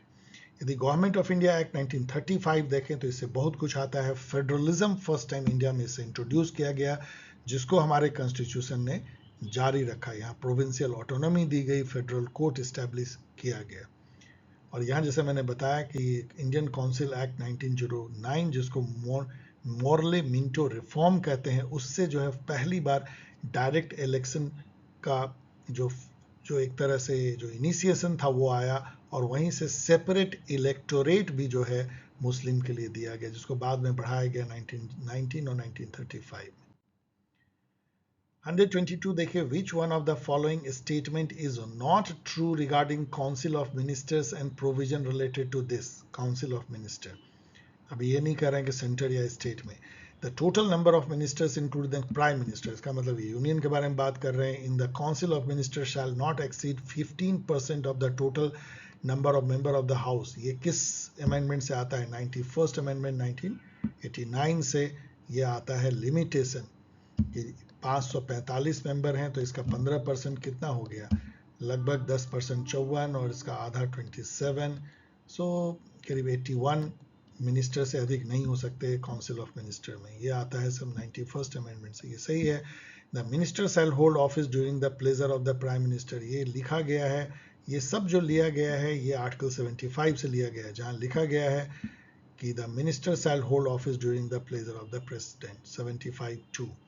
The Council of Ministers shall be collectively responsible to the House of People, ये लिखा गया है 3rd 75(3) में। आप देखिए, the Council of Ministers shall be collectively responsible to the House of People। 4th देखिए, the Prime Minister shall be appointed by the President, यहाँ लिखा गया है 75(1) में, the Prime Minister shall be appointed by the President। So which one is not true? यहाँ पे sorry, the minister shall hold office during the pleasure of the prime minister. No, not prime minister. मैंने भी गौर से नहीं पढ़ा, देखिए ऐसा ही होता है। आपका भी जब आप मान लीजिए आपका नर्व सेल गर्म हो जाए तो आपको प्राइम मिनिस्टर प्रेसिडेंट दिखने लगेंगे। सो यहाँ प्रेसिडेंट है, ये गलत है। तो आप देखिए ये क्वेश्चन कितना ब्यूटीफुल है, आपको कितना ट्रेन करता है। यदि इस टाइप के पेपर को आप सॉल्व करते हैं, डियर स्टूडेंट, मैंने इससे बेहतर पेपर अभी नहीं देखा है, पिछले कुछ सालों में नहीं देखा है। This is one of the best paper I am analysing. तो यहाँ प्राइम मिनिस्टर नहीं, प्रेसिडेंट होगा। बाकी सब सही है और बहुत इंपॉर्टेंट है सर। आर्टिकल 75 उसको पूरी तरीके से रट लीजिए, 5 बार पढ़ लीजिए। 124 देखिए, which principle was recognised in the America by the McCulloch versus Maryland decision of 1819। ये एक बहुत इंपॉर्टेंट कोर्ट केस है अमेरिका में, यूएस में, जिसने कि फेडरल गवर्नमेंट का जो पावर है उसको काफी बढ़ा दिया।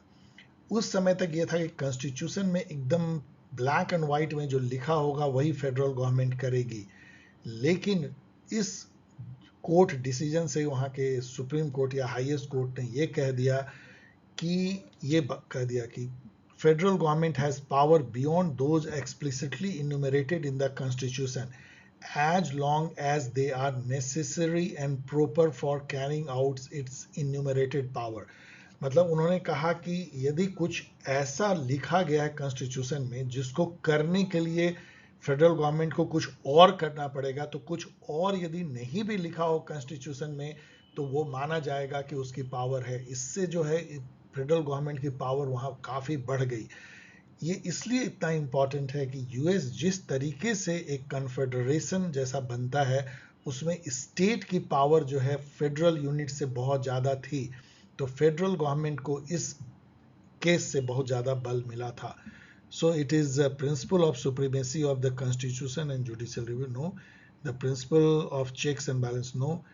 This was the principle of implied power. मतलब इम्प्लाइड मतलब कि जो पावर आप सोचते हो कि ये है, मतलब it is not written in black and white but it implies, ये फॉलो करता है, मतलब ये इसको माना जा सकता है कि ऐसा है।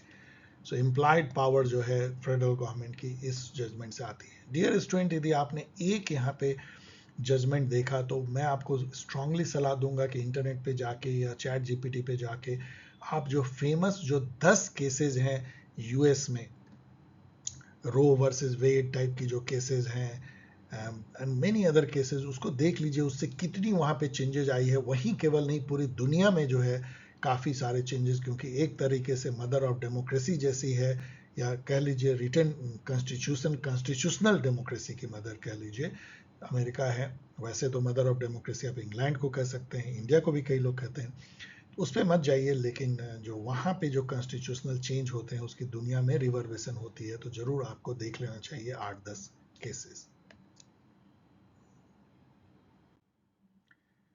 125 देखिए कि इसमें से कौन सा स्टेटमेंट करेक्ट है, ये पूछ रहे हैं। JS Mill proposed a system of plural voting, ये बिल्कुल सही है। प्लूरल वोटिंग का मतलब ये होता है कि एक व्यक्ति को एक से अधिक वोट हो सकता है, मतलब कि एक व्यक्ति को पढ़ा लिखा है तो उसको 5 वोट देने का अधिकार है और जो अनपढ़ है उसको 1 वोट, ये उन्होंने कहा था। थॉमस, इसका मतलब क्या है कि यहाँ तो चलिए और भी स्टेटमेंट है, देखते हैं कौन कौन सा सही है, कट भी गया है। Thomas Paine insist that the elected should never form to themselves an interest separate from the electors. इस तरह की बातें वो कह सकते हैं कि भाई जो आप इलेक्टेड होते हैं तो ये थॉमस पेन कह सकते हैं। और इसको हम जो है मैंडेट मॉडल कहते हैं रिप्रेजेंटेशन का। मैंडेट मॉडल मतलब ये है कि जो रिप्रेजेंटेटिव जो इलेक्ट होते हैं, वो जो लोग उनको इलेक्ट करते हैं उनके विशेस को ही केवल वो कैरी आउट कर सकते हैं, अपना कोई सेपरेट विश नहीं रख सकते हैं, मैंडेट मॉडल। तो ये भी सही है, ये भी सही है। थर्ड जो है देखिए, the mandate model suggest that only people who come from a particular group and have shared the experience of that group can identify with this interest। ये मैंडेट मॉडल है ही नहीं। मैंडेट मॉडल ये है जो Thomas pen कहते हैं, ये जो मॉडल है कि जो रिप्रेजेंटेटिव है वो उस ग्रुप के फीचर को रिप्रेजेंट करे। यदि मुस्लिम है तो मुस्लिम होना चाहिए, गोरे हैं तो गोरे होने चाहिए। इसको जो है डिस्क्रिप्टिव रिप्रेजेंटेशन कहते हैं। Refers to the degree to which a representative body reflect the demographic makeup of the population it represent. जो हमारे रिप्रेजेंटेटिव हैं वो उस पॉपुलेशन के जैसा ही होना चाहिए जिसको वो रिप्रेजेंट करते हैं। यहाँ पे तो इसलिए ये गलत हो जाएगा। जो यहाँ पे देखिए कि ये थॉमस पेन जो कहते हैं representatives are only the trustee of the public will, तो मैंडेट मॉडल को ये प्रमोट करते हैं, एडवोकेट करते हैं। थॉमस पेन ने एक बहुत फेमस बुक लिखी थी राइट्स ऑफ मैन 1791, इसको याद कर लीजिए। And JS mill in his work consideration on representative government में सजेस्ट किया था प्लूरल वोटिंग, जो मैंने आपको एक्सप्लेन किया। आइए 126 नंबर क्वेश्चन देखते हैं। विल कैमिल का वी ऑल नो, जिन्होंने भी थोड़ा बहुत हम लोगों ने पढ़ा है उनको पता है कि विल कैमिल का one of the greatest thinker हैं लिबरल मल्टीकल्चरलिज्म के। लिबरल मल्टीकल्चरलिज्म जो निकलता तो लिबरलिज्म से है, जो मल्टीकल्चरलिज्म को एक्चुअली कोई खास तवज्जो नहीं देता है, लेकिन लिबरल कम्युनिटेरियन के साथ में वेस्टर्न वर्ल्ड में लिबरल मल्टीकल्चरलिज्म का भी थॉट आया, जहाँ पे ये हुआ कि सभी कल्चर को हमें टॉलरेट करना चाहिए। टॉलरेट ही नहीं, जैसा चार्ल्स टेलर कहते हैं, पॉजिटिवली रिकॉग्नाइज करना चाहिए एक लिबरल डेमोक्रेटिक सोसाइटी में, और सबको बराबर इज्जत देनी चाहिए। और जो माइनॉरिटी कल्चर है, इथनिक माइनॉरिटी है, लिंग्विस्टिक है, उनको थोड़ा स्पेशल राइट्स देना चाहिए। अब यहाँ यही पूछा गया कि कौन से राइट्स जो है जो ग्रुप डिफ्रेंशिएटेड राइट है, मतलब एज ए होल ग्रुप आपको मिलता है क्योंकि आप एक पर्टिकुलर माइनॉरिटी ग्रुप से बिलोंग करते हैं। तो उनका कहना था कि आप उनको सेल्फ गवर्नमेंट राइट दीजिए। यदि किसी इलाके में माइनॉरिटी है तो उनको खुद गवर्न करने दीजिए। स्पेशल रिप्रेजेंटेशन राइट दीजिए कि हाँ, आपके आपके क्षेत्र से जो है जो चुने जाएंगे उसमें इतने आपके ही लोग होंगे।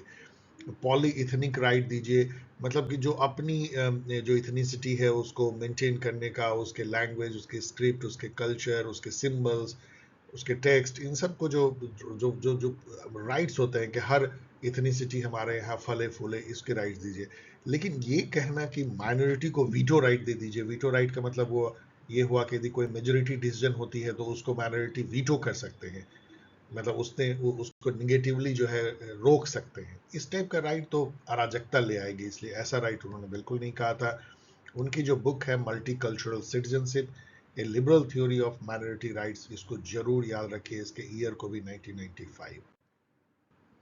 इस क्वेश्चन में रूसो का एक बहुत ही फेमस जो कोट है, no citizen shall be rich enough to buy another and none so poor as to be forced to sell himself. ये जो है इनइक्वलिटी, जो जो जो प्रॉपर्टी की जो इनइक्वलिटी है उसको दर्शाती है। आपको पता होना चाहिए कि Rousseau one of the most ardent critic थे प्राइवेट प्रॉपर्टी के। उनका मानना था कि प्राइवेट प्रॉपर्टी की जो संस्था है, इंस्टीट्यूशन है, उसी ने मानव के पूरे समाज का पतन जो है उसने सुनिश्चित किया है, मतलब कि पतन लाया है। It has brought it has made the human nature debased, क्योंकि उसी के चलते लोगों में ऊंच नीच हुई है, जिसका एक परिणाम तो इस टाइप का हो सकता है कि कोई बिकने के लिए तैयार है और कोई खरीद लेता है, लोगों में इतना ऊंच नीच हो जाता है, और उसी के चलते हमारे समाज में कितनी ही तरीके के जो बुराइयां हैं वो घुस आई हैं प्रॉपर्टी के इस भेदभाव से। तो ये तो बिल्कुल रूसो का है, और उन्होंने डिस्कोर्स ऑन इनइक्वलिटी भी लिखा था, और उसमें उन्होंने बहुत फेमसली कहा था कि सबसे पुराने समय में किसी व्यक्ति ने जब कोई जमीन का एक टुकड़ा घेर लिया और चीख करके कहा कि ये जमीन का टुकड़ा मेरा है, और सभी लोगों ने मान लिया भोलेपन से कि हाँ ये वो सही बोल रहा है, वही शुरुआत थी सिविल सोसाइटी की। मतलब वो सिविल सोसाइटी की शुरुआत को प्राइवेट प्रॉपर्टी से जोड़ते हैं। यहाँ जॉन लॉक हैं जिनको आपको याद रखना चाहिए नेचुरल राइट्स के लिए, right of life, liberty, property. JS Mill हैं, आप एक चीज के लिए उनको याद रखिए, बहुत चीजों के लिए रख सकते हैं, तो वो हार्म प्रिंसिपल है, मतलब सेल्फ रिगार्डिंग एक्शन में समाज जो है नहीं सामने आना चाहिए, रोकना नहीं चाहिए, अनलेस कि वो अदर रिगार्डिंग एक्शन हो और उससे हार्म हो किसी को, खास करके जान माल का हार्म। जॉन रॉल को आप एक चीज के लिए याद रखें तो डिफरेंस प्रिंसिपल के याद रखें कि inequality in income distribution can be tolerated, or can be accepted if it is to the benefit of the least advantaged section of the society. The difference principle, social justice, distributive justice. 120 देखिए, which one of the following is true regarding adjacent and region. Canada is a asymmetrical, a यहाँ पे लगेगा, a asymmetrical, asymmetrical मतलब vocabulary समझिए, symmetrical मतलब कि दोनों पलड़ा बराबर, यदि तराजू का है तो ये सिमेट्रिकल है, यदि एक पलड़ा जो है झुका हुआ है तो एसिमेट्रिकल है। तो ये एसिमेट्रिकल फेडरल स्टेट है। ऑफ कोर्स इंडिया की तरह ही कनाडा भी जो है उसमें फेडरल जो इंटिटी है, जो फेडरल गवर्नमेंट है, वो बहुत ज़्यादा मजबूत है स्टेट गवर्नमेंट से, और जो डिफरेंट डिफरेंट जो फेडरेटिंग यूनिट हैं, जो प्रोविंसेस हैं, वो अलग अलग अधिकारों के साथ फेडरल यूनिट से जुड़े हुए हैं। That is called asymmetrism. मतलब यदि इसमें मान लीजिए 3 स्टेट हैं तो तीनों बराबर नहीं है, स्टेट 1, स्टेट 2, स्टेट 3, तीनों को अलग अलग अधिकार है। दैट इज ऑल्सो कॉल्ड एसिमेट्रिज्म, ये फेडरल यूनिट है। सेकेंड देखिए स्टेटमेंट है, Quebec the French speaking province enjoys less autonomy in relation to English speaking provinces। ये बिल्कुल उल्टा है। क्यूबेक जो है फ्रेंच स्पीकिंग प्रोविंस है, जो कि अपना अलग राज्य, अलग नेशन स्टेट चाहता था। उसके लिए बहुत समय तक उन्होंने संघर्ष किया, लेकिन वो भी मान गए हैं, उनको काफ़ी ज़्यादा ऑटोनॉमी दी गई है in comparison to other English speaking province. इसलिए ये स्टेटमेंट गलत है, ए सही है, तो इसका होगा A is true and R is false. Dear student, यहाँ पे मैं आपको एक टिप्स दे रहा हूँ रीजन एजर्सन में। यदि दोनों स्टेटमेंट को पहले आप देख लीजिए, यदि आपको कोई एक गलत मिल जाता है तो आपको सबसे मजेदार है कि इमीडिएट आपको जो है इन चारों में से एक मिल जाता है, क्योंकि दोनों सही इसमें से कोई नहीं है। आप गौर कीजिए, देयर इज नो ऑप्शन जिसमें दोनों सही है। इसका मतलब कि ये दो ऑप्शन गायब हो जाते हैं, केवल ये ऑप्शन बचते हैं, ए गलत है या ए सही है। तो इसमें से जैसे इसमें आपने देख लिया ए सही है, तो इसमें भी केवल एक ही, दोनों में से एक ही इसमें ए ट्रू है, इसमें ए फॉल्स है। इसका मतलब इमीडिएट आपको जो है आंसर मिल जाता है। गौर कीजिएगा, प्रॉब्लम तब शुरू होती है जब दोनों ही आपको सही हो, ए और आर, तब आपको देखना पड़ता है कि ए और 1 और 2 या ए और बी ऑप्शन में से कौन सा सही होगा। क्या रीजन जो है एक्सप्लेन कर रहा है, थोड़ा बहुत भी एक्सप्लेन करे तो ए को अपनाइए।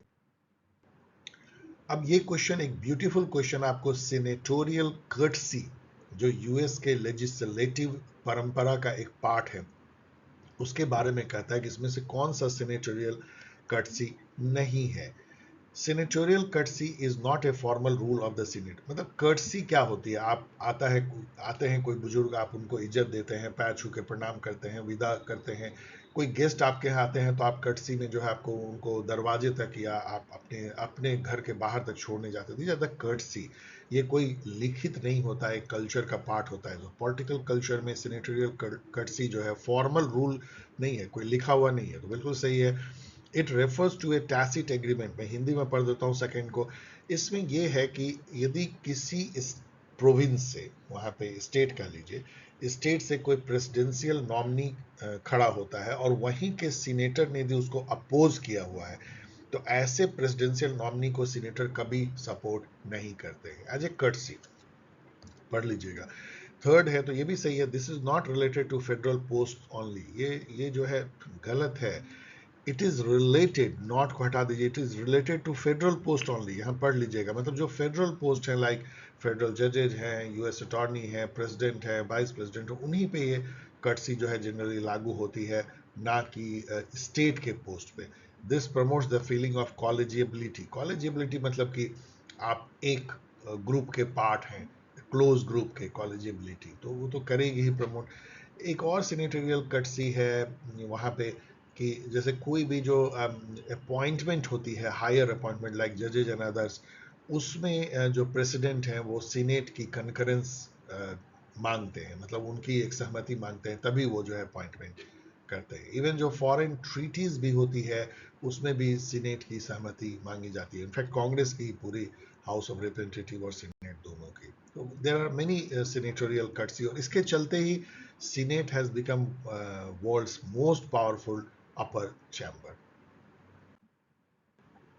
130 देखिए, the classical political thought is concern with question of the good community, the obligation of citizenship, etc. यही तो है जो प्लेटो, एरिस्टोटल, ये सब इस पे मंथन करते थे। Medieval political thought was wrapped up, Europe का medieval political thought was wrapped up with the dominance of Christian theology in intellectual life. Aquinas को याद कीजिए, थॉमस एक्विना सबसे अच्छा रिप्रेजेंट करते हैं कैसे जो है थियोलॉजी के थ्रू जो है, धर्म के थ्रू वो समझाने की कोशिश करते हैं पॉलिटिकल लाइफ को। Political theory up to and including modern period has been a textual tradition. ये भी सही है, टेक्सचुअल ट्रेडिशन मतलब हमारी जो पॉलिटिकल थ्योरी है वो बेसिकली जो है क्लासिकल टेक्स्ट या किताबों में लिखी हुई उस तरह के ट्रेडिशन है, नॉट ओरल या कोई अदर और विधा के थ्रू नहीं है, पॉलिटिकल एक्शन के थ्रू नहीं है, ये टेक्सचुअल ट्रेडिशन है। तो इसका मतलब कि ये तो बिल्कुल गलत हो ही जाएगा क्योंकि तीन सही है। Contemporary political theory has been influenced by the foundationalist turn in 1970। इसका सही है एंटी फाउंडलिस्ट टर्न, ये उल्टा है जिसको हम पोस्ट मॉडर्निज्म कहते हैं। अभी आप पढ़ लीजिए फाउंडेशनलिज्म क्या है, मतलब कि बिलीफ की एक अल्टीमेट सुपर ऑब्जेक्टिव है या यूनिवर्सल ट्रूथ है पॉलिटिकल लाइफ का, जिसके बेसिस पे हम पॉलिटिक्स को समझ सकते हैं। उन सब को जो है टॉपसी टर्वी कर दिया पोस्ट मॉडर्निज्म ने, कहा ऐसा कुछ भी नहीं है, कोई ऑब्जेक्टिव ट्रूथ, कोई ग्रैंड नैरेटिव नहीं है, सभी कुछ जो है वो कंटिंजेंट है, वो जो है कंस्ट्रक्टेड है, सोशली कंस्ट्रक्टेड है, इंटरप्रेटेड है, आप जो इंटरप्रेट करें, सब्जेक्टिव है, कोई ऑब्जेक्टिव नहीं है पॉलिटिकल कॉन्सेप्ट और रियलिटीज जो है पोस्ट मॉडर्निज्म। 131 देखिए, अकॉर्डिंग टू जेना बेंदर इंडियन, अब जेना बेंदर को आप भूल जाइए, इसकी कोई मतलब नहीं है। Indian political system don't satisfy all criteria of federalism as union power to eliminate regional units.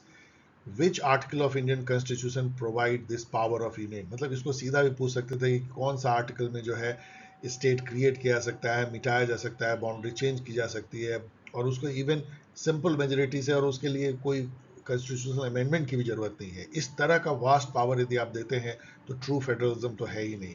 और ये है आर्टिकल 3, जिसमें कहा जाता है पार्लियामेंट में बाय लॉ, कानून बना करके, form a new state by separation of territory from any state, or by uniting two or more state or parts of a state, or by uniting any territory to a part of any other state, increase the area, diminish the area, alter the boundary of the state, alter the name of the state। तो ये article बहुत important है, ये साबित करता है कि Indian union में जो यूनियन है, जो फेडरल यूनिट है, वो इनडिस्ट्रक्टेबल है, उसको आप नष्ट नहीं कर सकते, लेकिन it is composed of destructible federating unit, जो कि बिल्कुल तोड़े मरोड़े और मॉडिफाई किए जा सकते हैं। एक fundamental directive principle of state policy से क्वेश्चन है जो कि थोड़ा डीपर है, क्योंकि आपको एक पर्टिकुलर लाइन को इंडिकेट करता है। ये कहता है कि the state shall make effective provision with in the limits of economic capacity and development. अब ये जो वर्ड कि the state shall make effective provision with in the limits of its economic capacity and development, ये किस directive principle of state में निहित है? तो ये तो बहुत ही डीपर है, लेकिन आप थोड़ा बहुत गेस भी कर सकते हैं। आर्टिकल 41 में है, 41 में लिखा है right to work, to education and to assistance in certain cases. लेकिन ये कहता है कि राइट टू वर्क, एजुकेशन या पब्लिक असिस्टेंस स्टेट अपनी क्षमता के अनुसार देगा। So state shall within the limits of its economic capacity and development make effective provision for securing the right to work, to education and to public assistance, मतलब old age care, in cases of unemployment, old age, sickness and disablement, and in any other cases of undeserved want। तो ये जो है article 41 थोड़ा छुपा हुआ article है। बाकी जो 3 आर्टिकल मैंने यहाँ दे दिया है। आर्टिकल 40 जो है ऑर्गेनाइजेशन ऑफ विलेज पंचायत, याद रखिए तो आपको बहुत फायदा होगा। आर्टिकल 42 है provision of just and human condition of work and maternity relief. Article 47 है duty of the state to raise the level of nutrition and standard of living and to improve public health, prohibition alcohol. तो आपको जैसे पूछा सकता है कि जो alcohol का जो कंजम्पशन है उसकी प्रोहिबिशन, मतलब कि नशाबंदी जो है, वो किस directive principle of state policy में है? तो वो आर्टिकल 47 में। यहाँ पे गौर कीजिए कि आर्टिकल 40 और 47 ये दोनों गांधीयन थॉट से आते हैं। एक में विलेज पंचायत को महत्ता देने की बात है और दूसरे में अल्कोहल को, शराबबंदी को, दोनों Gandhian thought. Which of the following statement is not correct regarding parliamentary committee? Another beautiful question जो आपको बहुत नॉलेज देता है पार्लियामेंट्री कमेटी का। फर्स्ट स्टेटमेंट है the public accounts committee has 7 members elected from Rajya Sabha. ये बिल्कुल सही है, इसमें याद कर लीजिए कि 15 जो है वो लोकसभा से हैं, 7 राज्यसभा से, टोटल 22 मेंबर हैं पब्लिक अकाउंट कमेटी में, जो करती क्या है, जो सीएजी के रिपोर्ट को स्क्रूटनी करती है। सेकंड देखिए, the chairman of the public account committee is appointed by the speaker from amongst the member of the committee from the Lok Sabha. अब ये जो है फ्रॉम लोकसभा, जो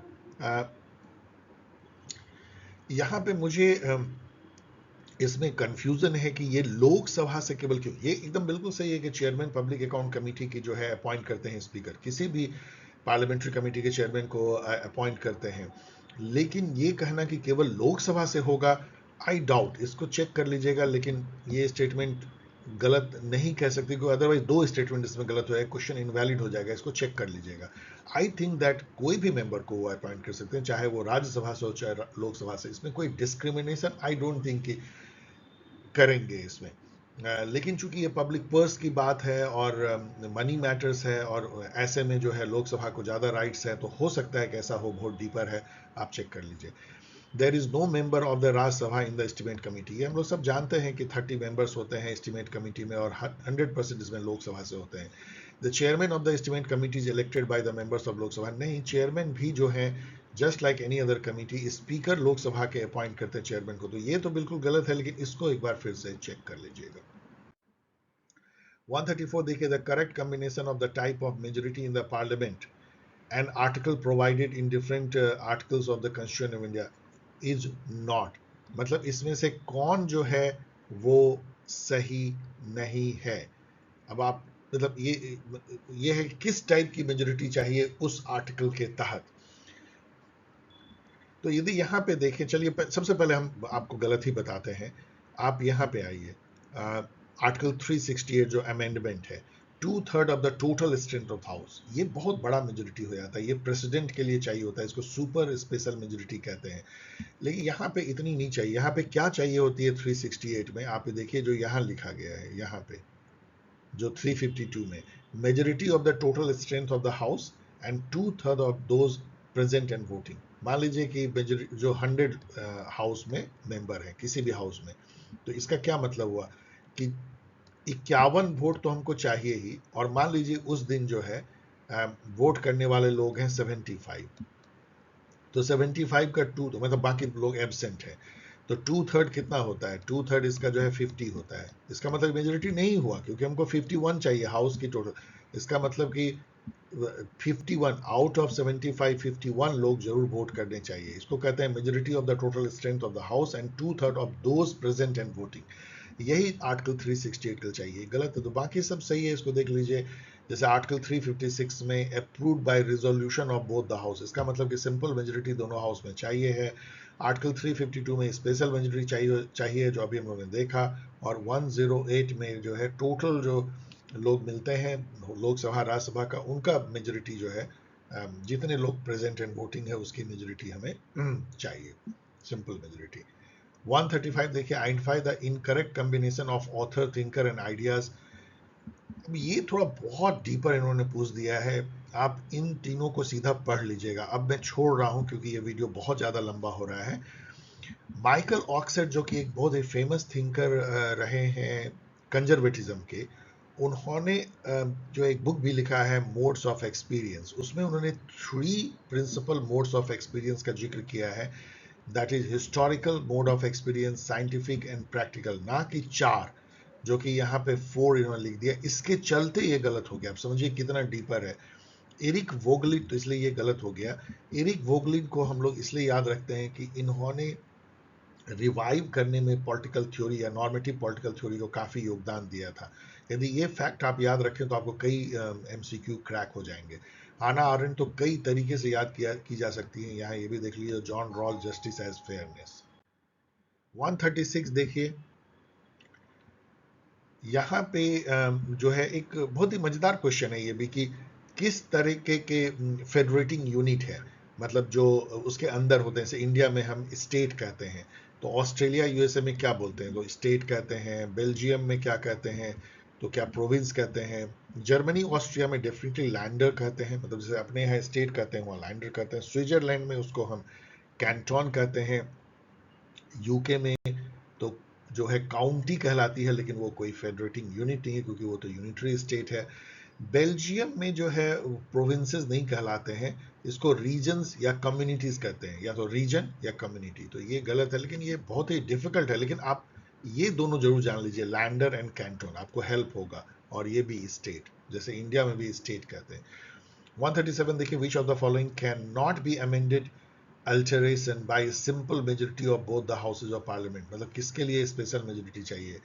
increase in the area of state, अभी हम लोगों ने देखा आर्टिकल 3, उसमें सिंपल मेजोरिटी से हो जाती है। Creation of new state, simple majority. Admission of new state, admission of new state in India, simple majority. Representation of state in parliament जो है, ये बहुत ही एक बेसिक फीचर है फेडरलिज्म का इंडिया में, और इसको आपको आर्टिकल 368 से करना पड़ता है। और उसके साथ में भी एक और कंडीशन ऐसे हैं, कई ऐसे आर्टिकल हैं डियर स्टूडेंट, आप पढ़ लीजिएगा आर्टिकल 368 को, जिसमें यह है कि एक स्पेशल मेजोरिटी के साथ में, मतलब 2/3 of those present and voting and total member का 50% से ज़्यादा, इसको स्पेशल मेजोरिटी कहते हैं, अभी हम लोगों ने डिस्कस किया।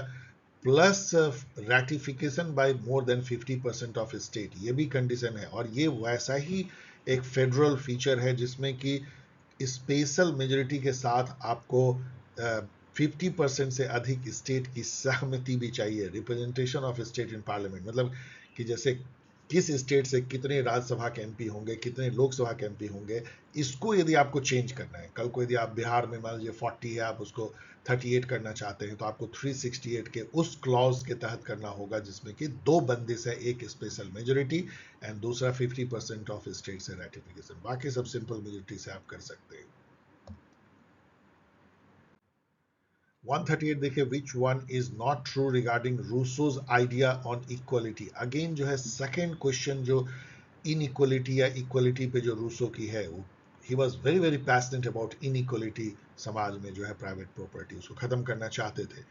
मोरल यहाँ पे नॉट है, moral inequality is not natural but product of convention and history. उन्होंने जो है दो टाइप की इनइक्वलिटी की बात की थी।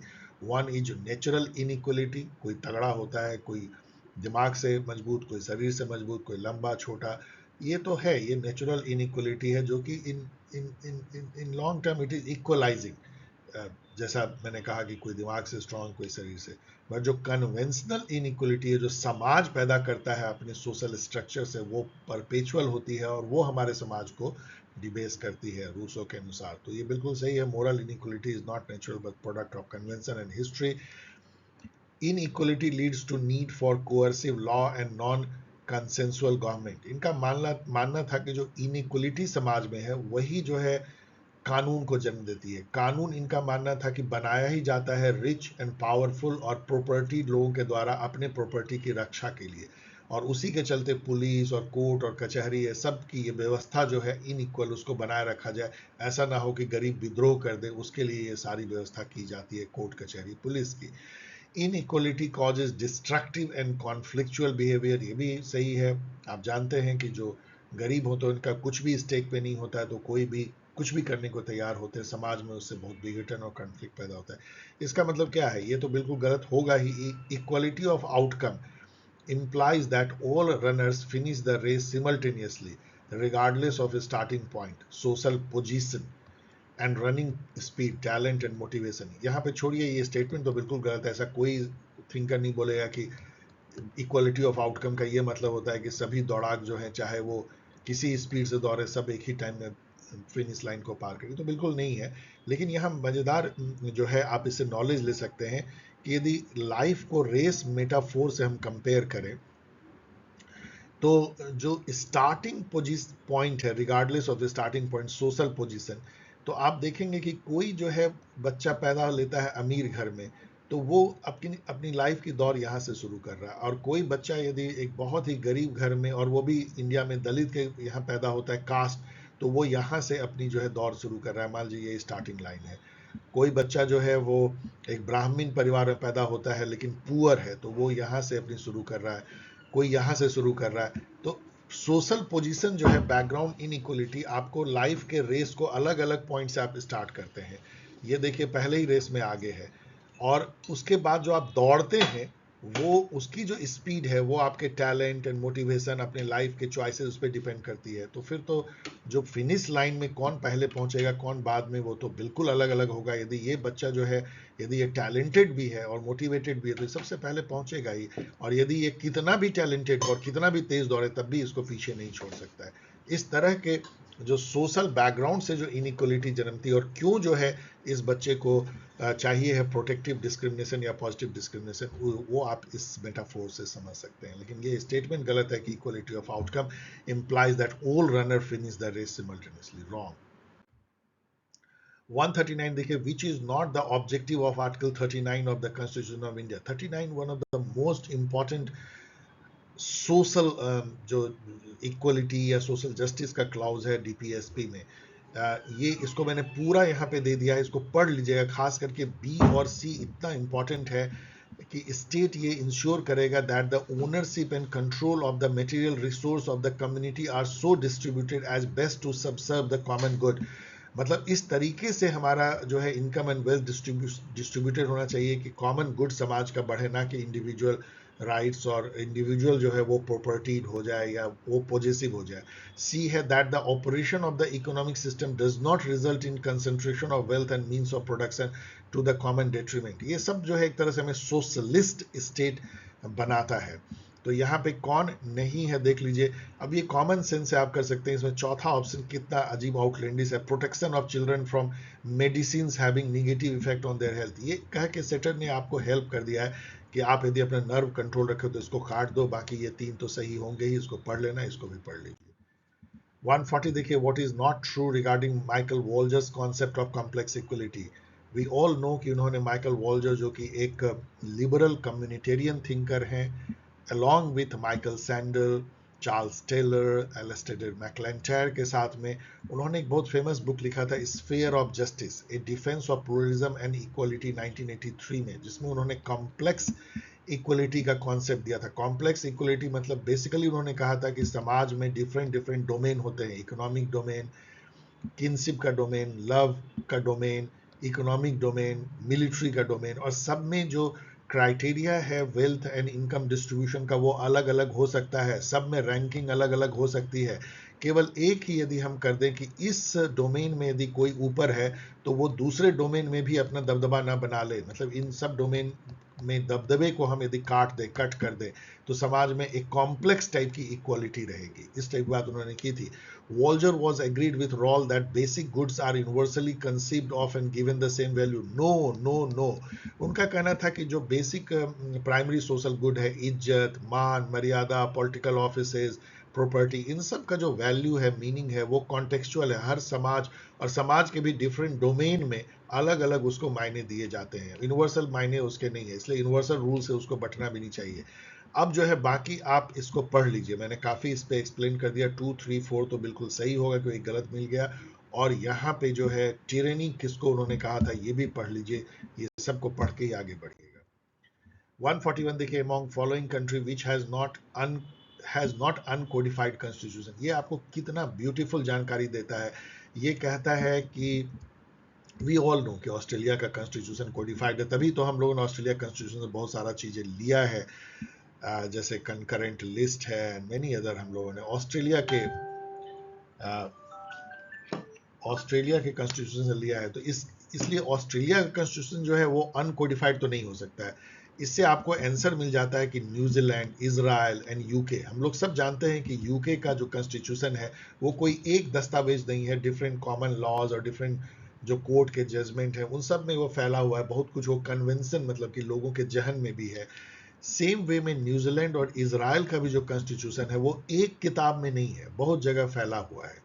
तो ये एक ब्यूटीफुल कि यूके, न्यूजीलैंड एंड इजराइल इसकी अनकोडिफाइड है, ये आपको ये क्वेश्चन जो है एक ब्यूटीफुल नॉलेज देता है। 142 देखिए, in how many days it is necessary for the president of America to sign और veto the enrolled bill.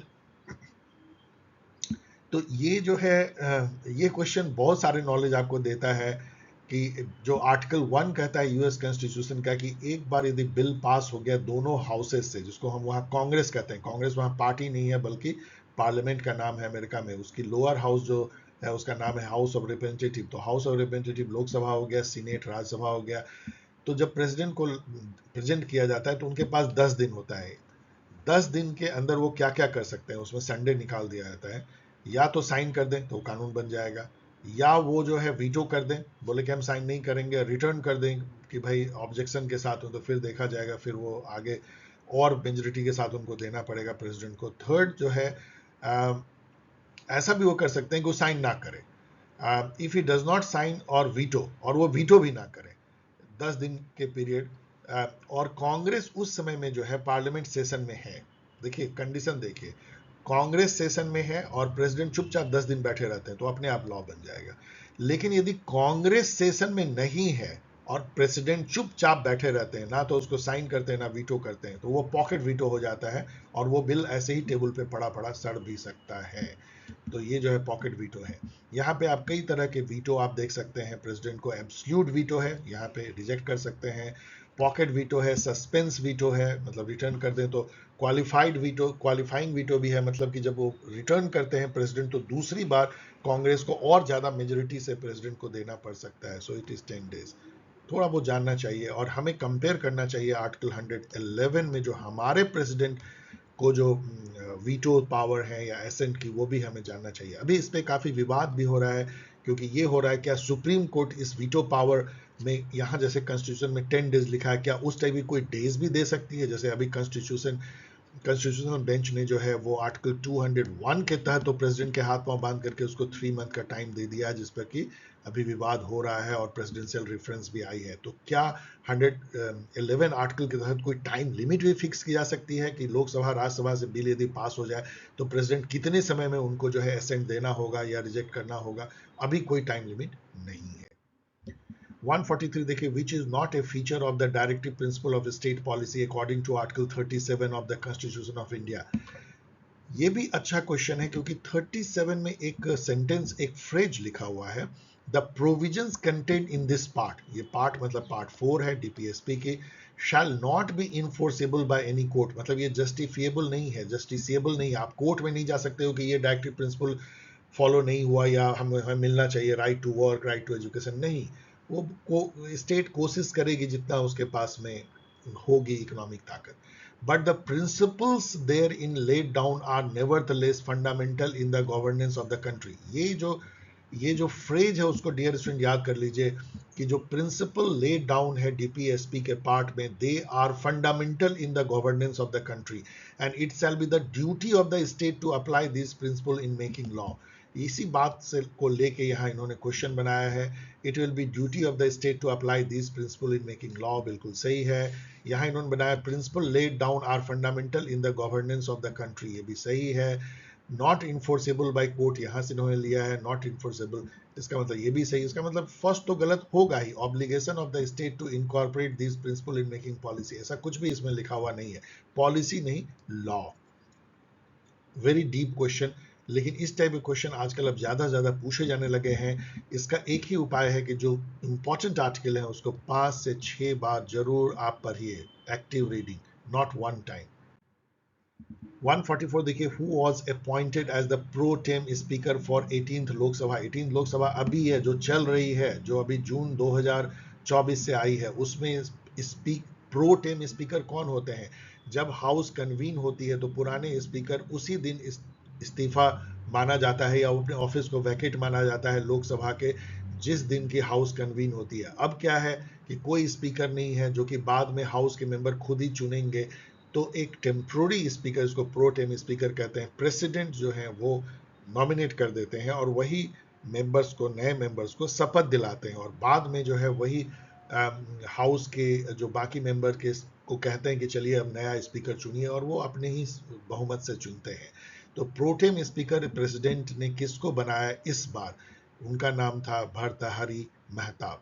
I hope कि आप लोगों ने टीवी में देखा होगा, इस पर काफ़ी विवाद भी इस बार हुआ, क्योंकि इस बार की शपथ ग्रहण जो है एक अजीब टाइप की सीन में बदल गई, जहाँ पे कि सभी लोग विरोधी दल के वो संविधान लेके आते थे और फिर जो सत्ता पक्ष के वो भी कुछ नारे लगाते थे, तो वो एक देखने लायक सीन भी बन गया था पार्लियामेंट में। 145 देखिए, which one statement is not correct regarding types of federalism. अब चलिए चारों स्टेटमेंट पढ़ते हैं। ये भी आपको फेडरलिज्म के बारे में, कई कई फेडरलिज्म के कई कई रंग हैं। आपने देखा कि कॉम्पिटिटिव फेडरलिज्म है, कॉन्ग्रुएंट फेडरलिज्म है, या एसिमेट्रिक फेडरलिज्म है, सिमेट्रिक फेडरलिज्म है। कॉन्ग्रुएंट मतलब तो ट्रायंगल और ज्योमेट्री से आता है। मान लीजिए ये एक ट्रायंगल है और एक दूसरा ट्रायंगल इसके ऊपर ऐसे रखेंगे, पूरा पूरा ढक ले, तो कॉन्ग्रुएंट कहते हैं। Congruent federalism exist when the territorial unit of A federal state share a similar demographic makeup. ठीक है, ऐसा ही है। मतलब यदि एक मतलब स्टेट है बिल्कुल यूनिफॉर्म हो, मतलब डेमोग्राफी में कोई वेरिएबिलिटी ना हो। USA and Brazil are example of congruent federalism. आई चलिए इसको देखते हैं। आई डोंट थिंक ऐसा होगा। इनकॉन्ग्रुएंट फेडरलिज्म उसका उल्टा होगा। Exist when the demographic makeup of the territorial unit differ among the units and the country as a whole. तो जो डेमोग्राफिक मेकअप है, मान लीजिए इंडिया में देखिए तो इनकॉन्ग्रुएंट फेडरलिज्म है। जो डेमोग्राफिक मेकअप है केरला का, वो बिहार से कितना डिफरेंट है, और पूरे कंट्री से भी जो है कोई ऐसा एवरेज आप नहीं निकाल सकते। So Switzerland is example of incongruent federalism as its territorial differ from one another along religious line. अब ये बेहद कंफ्यूजिंग है। कई जगह आप पाएंगे कि स्विट्जरलैंड में डिफरेंट टाइप के जो क्रिश्चियनिटी है उसको फॉलो किया जाता है। उस बेसिस पे लैंग्वेज भी अलग अलग कैंटोन में अलग अलग हैं। तो ये जो है इनकॉन्ग्रुएंट फेडरलिज्म है वहाँ पे। और यूएसए एंड ब्राज़ील, लेकिन यूएसए और ब्राज़ील भी इतना डिफरेंट है कि वहाँ भी कहना कि कॉन्ग्रुएंट फेडरलिज्म है। इन दोनों में आप जो कह लीजिए, मैं अभी मतलब चलिए I will go with this, but question mark, very very difficult to say कि इन दोनों में क्या। ऑफिशियल सेटर ने जो भी कहा हो। 150 देखिए, अब यहाँ पे आप सोच रहे होंगे कि 146, 147 और 148 और 149 क्वेश्चन कहाँ चला गया। बहुत पिकुलियर है कि जितनी भी जगह नेट पे आप खोजेंगे इस पेपर को, आपको वो पेज नहीं मिलेगा, क्योंकि एक बच्चे ने कॉपी किया और वही सभी कोचिंग इंस्टीट्यूट वालों ने इसको पब्लिक किया। वही यूट्यूब पे भी आते हैं, वही मेरे स्टूडेंट ने भी भेजा है। इस चलते dear student, we are sorry कि आपको वो 4 ब्यूटीफुल क्वेश्चन हम नहीं बता पा रहे। मे बी इन फ्यूचर यदि मुझे पता लगा तो डेफिनेटली एक छोटा वीडियो बना के मैं उसको भी बताऊंगा, क्योंकि ये पेपर इतना अच्छा है। Which is not a convention in the context of constitutional development of Britain. तो चलिए इसको पढ़ते हैं, क्योंकि ये लास्ट क्वेश्चन है। The king appoints prime minister that person who is most likely to be able to command the confidence of the house of commons. ये बिल्कुल सही है। ये जो है हमारे वहाँ की मतलब यूके की कन्वेंशन है कि जो जो कमांड कर सकता है मेजोरिटी हाउस ऑफ कॉमन्स, मतलब कि लोअर हाउस में, उसी को। और वही कन्वेंशन जो है हम लोग यहाँ भी फॉलो करते हैं, इंडिया में भी। The house of lords has not the power to reject money bill. अब इसको चलिए यहाँ पे देख लेते हैं। वहाँ हाउस ऑफ लॉर्ड्स को बहुत अलग अलग तरह के पावर हैं। लेकिन ये कन्वेंशन का पार्ट शायद पढ़ाप्स नहीं है, अब इसको कानून बना दिया गया है, इसलिए ये क्वेश्चन दिया गया है। Ministers are bound by collective responsibility to support government policy even if they privately disagree. ये इंडिया में भी यदि मान लीजिए कैबिनेट ने कोई फैसला लिया, कोई मंत्री यदि उसे डिसएग्री कर भी रहा है, तो वो कलेक्टिवली अकाउंटेबल है। कलेक्टिव उसको एक यूनिफाइड जो है उसको व्यू रखना है, फेस रखना है, कलेक्टिव अकाउंटेबिलिटी। जजेस will not criticise government policy, India में भी है। And ministers will not criticise जजेस। आर्टिकल 121 देखिए, जजेस के कंडक्ट को लेकर के या जुडिशरी कंडक्ट को लेकर के कोई चर्चा लोकसभा में नहीं होगी। और लेजिस्लेचर पे भी ये जो सेपरेशन ऑफ पावर है, कर्टसी है, उसको बनाए रखा गया है कि ना तो जुडिशरी जो है बुराई करेगी लेजिस्लेचर की, ना लेजिस्लेचर जुडिशरी की। तो एक ही बच जाता है कि house of lord has not the power to reject money bill. इसको एक तरह से वहाँ कानून बना दिया गया है। यहाँ पे देखिए 1911 1949 में legally curtailed the power of house of lords stating that money bill आपको पता है इंडिया में भी जो सर्टिफाई होता है स्पीकर लोकसभा के द्वारा, जिसमें बड़े बड़े पैसों का टैक्सेशन का जिक्र होता है, can not be rejected by the house of Lord because became law after 1 month even without their consent. और इसी चीज को हम लोगों ने लिया है कि राज्यसभा जो है वो मनी बिल को रिजेक्ट नहीं कर सकती है। यहाँ 1 month है, यहाँ 14 दिन के अंदर वो लॉ बन जाता है। इसका मतलब है कि ये कोई कर्टसी नहीं है, मतलब ये कोई कन्वेंशन नहीं है, ये एक कानून बन गया है। अब ये इतना डीपर ये पूछ रहे हैं। डियर स्टूडेंट, यहाँ पे मैं इसको खत्म कर रहा हूँ। And I can not tell you how much joy I drew by analysing this paper. ये पेपर बहुत ही लंबा आपको लग रहा है, 2.25 घंटे का है, लेकिन ये 2.25 घंटे वर्थ गोल्ड है। यदि आप इसको 5-6 बार देखें तो आप बहुत कुछ सीख सकते हैं। आई होप कि इस एनालिसिस को आप उसी ढंग से देखेंगे। So dear student, thanks for watching this long video. और यदि आप इंतजार कर रहे हैं, मुझे पता है इतने मेल मिल रहे हैं, इसलिए मैंने सोचा कि यहाँ डिक्लेयर कर दूं। यदि आप यहाँ तक पहुँच गए हैं तो आप इसको देख सकते हैं कि फाउंडेशन सीयूईटी पीजी का जो बैच है वो ज़्यादा चांस है कि अगस्त सितंबर में स्टार्ट होगा। आप अभी जो है पास्ट ईयर पेपर और लास्ट 5 ईयर बुक और सीयूईटी पीजी गाइड देखें। आप नए एडिशन के लिए वेट मत करें, क्योंकि वो बिल्कुल अप टू डेट है, अमेजन पे है, और उसको तब तक तैयारी करें। फाउंडेशन बैच के लिए इंतजार करें, 1-2 महीने के बाद ही लॉन्च होगा। यूजीसी नेट दिसंबर 2025 साइकिल के यदि आप वेट कर रहे हैं ऑनलाइन टेस्ट सीरीज, तो ये भी अगस्त सितंबर में लॉन्च होने की पूरी संभावना है। यदि आप मुझसे बातें करना चाहते हैं, सवाल पूछना चाहते हैं, तो ये सारे मेथड है। मुझे बहुत आश्चर्य होता है कि अभी भी स्टूडेंट पूछते हैं, सर आपसे मैं कैसे कांटेक्ट कर सकता हूँ। This is the way you can contact. आप यहाँ देख सकते हैं, वेबसाइट है, ईमेल है, टेलीग्राम चैनल है, ट्विटर है जिसको आप एक्स कहते हैं। तो यहाँ पे आप जा करके आप आसानी से, और सब में चूंकि @PaulScience है तो आपको याद रखने की भी जरूरत नहीं है, POLSC हेल्प। चलिए मिलते हैं किसी एक और वीडियो के साथ, तब तक के लिए टेक केयर, बी हैप्पी।